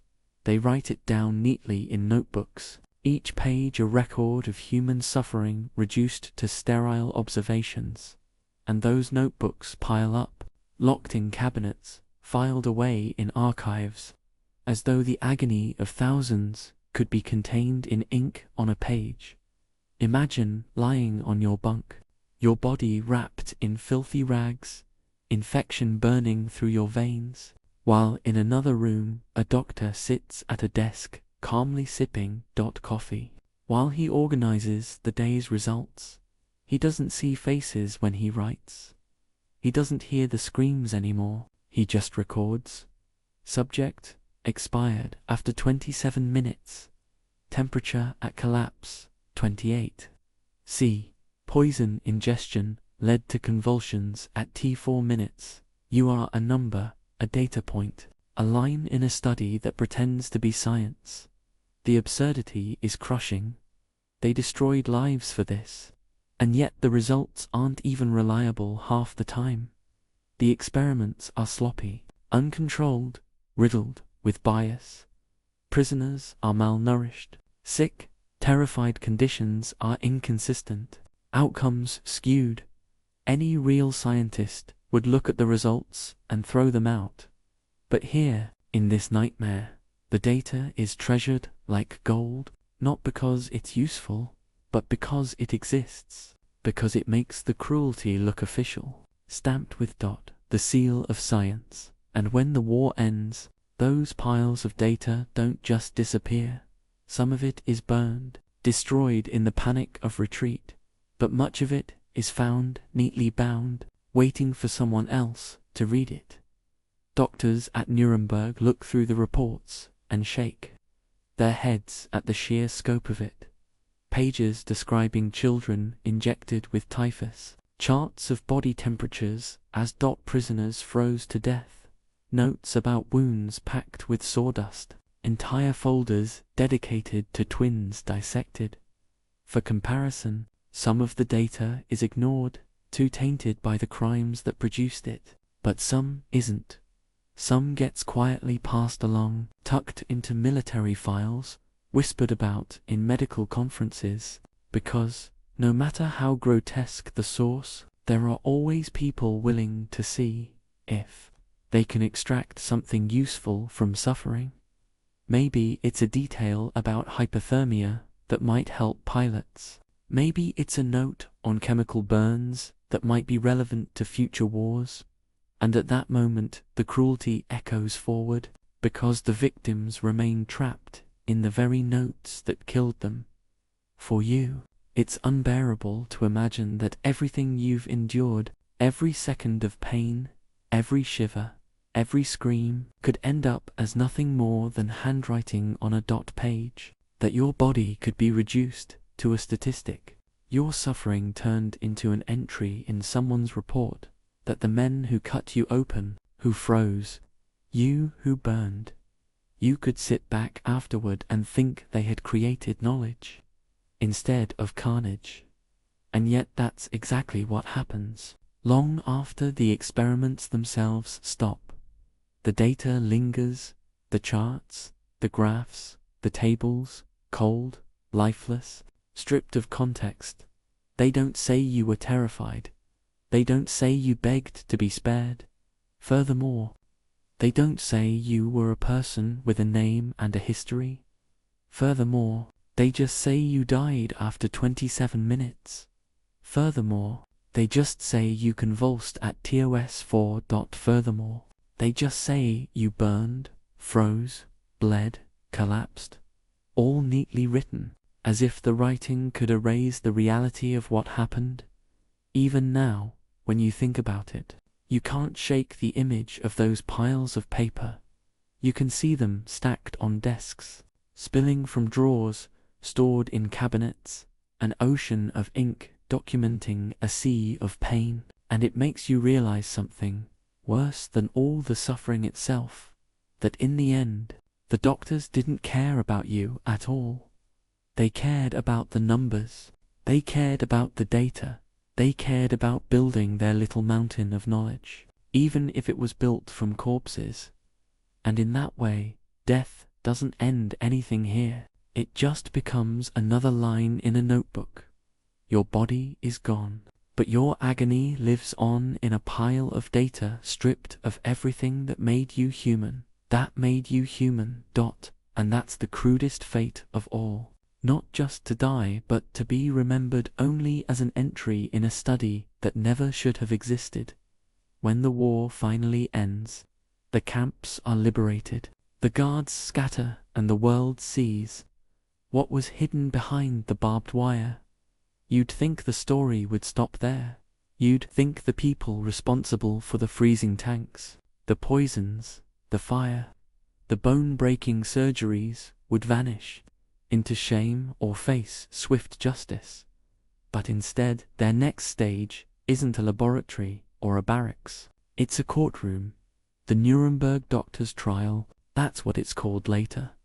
Rows of men in uniforms and suits sit behind desks, the same hands that once held scalpels now folded politely in front of them.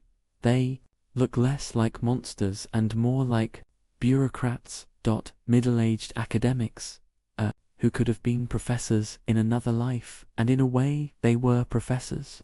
Professors of pain, but now they're defendants, accused of crimes so vast it's hard even for the prosecutors to put words around them. You imagine what it must feel like, sitting in that courtroom as survivor testimony is read aloud, prisoners describing hypothermia, tanks, poison-laced food, phosphorus burns, amputations without anesthetic, twins dissected for comparison. Each story longer, more detailed, more horrifying than the last.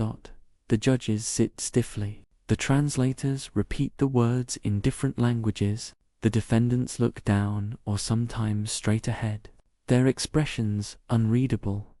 Some deny everything. Some say they were following orders. Some even claim their experiments had scientific merit. That's what twists the knife. After everything, after the screams and the bodies and the piles of notebooks filled with data written in cold German scripts, some of these men still insist it was science. They talk about research. They talk about medical necessity. Furthermore, they hide behind words like procedure and experiment, as though those words could erase the images of people drowning in tanks or writhing in chemical burns. To hear them speak, you'd think they were innovators, not butchers, but the survivors' voices cut through. You hear them describing what it felt like to be submerged in freezing water, to feel their bodies shake uncontrollably, to lose consciousness, while doctors timed their decline. You hear women describing sterilization surgeries that left them broken, men describing amputations that left them crippled. Furthermore, you hear the pain in their voices, the pauses when memory becomes too heavy to carry, and you realize that, no matter how polite the courtroom looks, this is still a battlefield. Truth fighting against denial, memory against Eurasia. The prosecutors bring forward the evidence, documents, charts, records pulled from the ruins of labs, tables listing how many minutes it took for prisoners to die in hypothermia, experiments, detailed notes about poison ingestion, reports on children killed for skeleton collections. That defendants can't deny the handwriting. They can't deny the signatures. They can only argue weakly that it was all necessary. Necessary for science. Necessary for the Reich. Necessary for war. As if necessity could ever excuse turning human beings into experiments. And then comes the judgment. Not all of them are condemned. Some escape with prison sentences. Some walk away altogether, slipping into new lives. Some even continuing medical careers. Others are sentenced to death, executed for their crimes. On paper, it looks like justice. The doctor's trial becomes a milestone, remembered as one of the moments when the world finally drew a line and said, "Never again." But when you look closer, you start to wonder if it was enough. Because for every doctor hanged, another found a way out. For every man convicted, another claimed he was just following orders and walked free. And worse, some of the knowledge they gathered, the data from the very experiments that killed you and countless others, didn't vanish with the verdicts. It lingered buried in archives, sometimes whispered about in medical research, sometimes quietly referenced. Which makes you realize the trial wasn't the end. It was a beginning to a beginning of questions about whether knowledge gained through cruelty can ever be clean, Whether using that data dishonors the dead or honors their suffering, for you, as someone who lived through it, the courtroom is surreal. To hear men who once stood over your body in a lab coat now stand behind a microphone and insist they did nothing wrong, that they were serving science, that they were patriots. It makes your blood boil, even if you're too weak to show it. They speak in calm voices, trying to sound reasonable while you carry the scars they left behind. You wonder if the judges can see past the civility, if they can picture what really happened in the camps, the water, the fire, the sawdust stuffed into wounds, the skeletons hung in classrooms, and maybe they do. Maybe that's why some of the sentences are harsh, why some of the men swing at the end of a rope. But even as the verdicts are read, even as the world celebrates the idea of justice, you know the truth. Nothing can balance the scales. No execution, no prison sentence, no judgment can undo what was done. The best the trial can do is leave a record, a scar in history that says this happened, and in a way, that's what it really is. Not so much justice as paperwork. A tidy set of files and transcripts, a historical marker that future generations can point to and say, we knew and we judged. But for you, the survivor sitting in the back of that courtroom, paperwork doesn't stop the nightmares. It doesn't erase the memories of freezing water or burning skin. It doesn't bring back the family members turned into skeletons or the children poisoned with candy. Justice on paper feels thin when your body still carries the damage, when your mind still replays the screams of the barracks, and as you watch the defendants led away, some to death, some to prison, some to freedom, you realize the trial isn't really for you. It's for the record, for history, for the idea that the world can tell itself it did something about the horrors it saw. And yet, even that thin, fragile justice is more than nothing, because without it, the men in white coats might have walked away completely, their notebooks tucked under their arms, their careers intact. At least here their names are dragged into the open. At least here their deeds are spoken aloud. At least here the world is forced to listen. But still, as the trial drags on, as verdicts are read, as reporters scribble their stories, you can't help but feel it. Justice, or just paperwork. Guys, if you've made it this far, you're probably lying in bed. Maybe your room's a little too warm. Maybe the blanket is bunched up under your legs. Maybe you're listening with your phone on the nightstand while your eyelids get heavy. You might be fidgeting, scrolling one last time before you drift off. Or maybe you're already half asleep, your breathing's slowing down, and you don't think about it much. But everything around you is designed for comfort. Your mattress has springs or memory foam.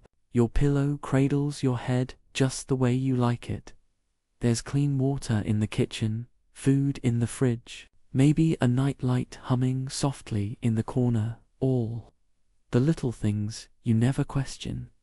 That's the world you get to fall asleep in. Now, imagine the contrast. Imagine trying to sleep on a wooden plank. No mattress, no pillow, no blanket, just rough wood pressing against your bones. You're not warm. You're freezing because the barracks don't have heating. Your body shakes, even under layers of rags. You're not clean. You haven't taken a real bath in weeks, maybe months. Your skin itches with lice.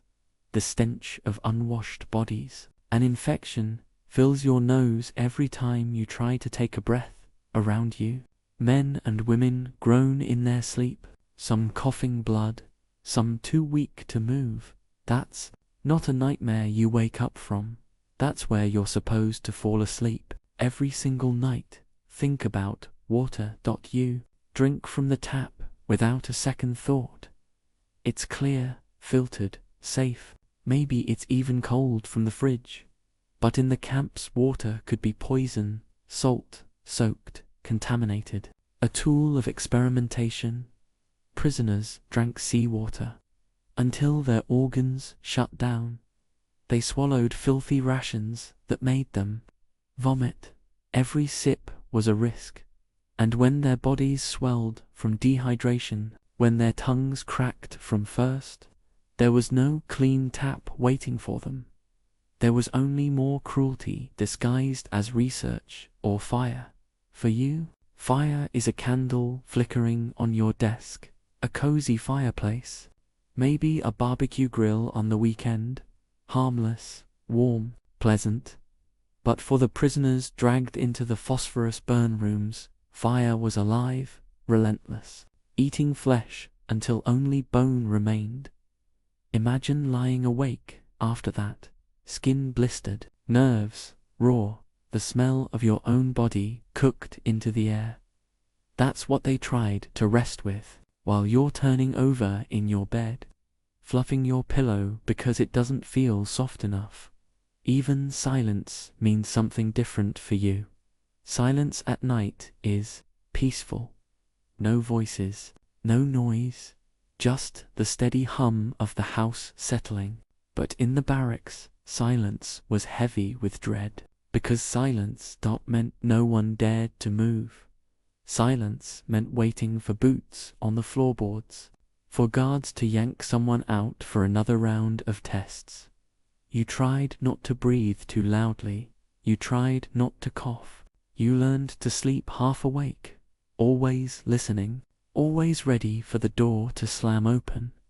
And what about medicine? You keep aspirin in the cabinet, maybe cough syrup, maybe something stronger prescribed by a doctor who actually wants to help you. But in the camps, medicine was another weapon. Injections weren't cures. They were diseases pumped straight into your veins. Doctors didn't ask how you felt. They made you sick on purpose, just to see if you'd survive. Every needle meant terror. Every bandage was another excuse to tear a wound open. Imagine lying in bed now, staring at the ceiling, wondering if the next injection will be malaria or typhus or poison. That's the sleep they try to find. The more you think about it, the more you realize how much distance there is between your world and theirs. You complain when the air conditioner hums too loudly, but they froze to death in tanks of ice water. You complain when the Wi-Fi lags, but they were cut open without anesthetic, just to test if muscles could be sewn back together. Furthermore, you complain when your blanket slips off in the middle of the night, but they slept with rats crawling over their bodies. You have comfort, convenience, safety. They had experiments, cruelty, death. But here's the thing you can't unnoticed. Now, you've walked through the barracks in your mind. You've felt the freezing tanks, the poison searing your gut, the fire crawling across your skin. Furthermore, you've heard the way the doctors talked about data while ignoring screams. And as you lie in your warm bed, adjusting your pillow, one last time you know that your comfort exists in a world that once created those nightmares. The two are linked, past and present, even if they feel like different universes. So when you drift off tonight, you might feel a little different about the way your blanket covers you. You might notice the way clean sheets feel against your skin. You might listen to the silence in your room and realize it's not heavy, not full of dread, it's peaceful. Furthermore, you might sip water in the morning and actually taste how safe it is. And maybe, just maybe, you'll remember that once, not so long ago, people tried to fall asleep without any of that, surrounded by pain so deep it never really ended, and you'll keep listening, because that's the least you can do.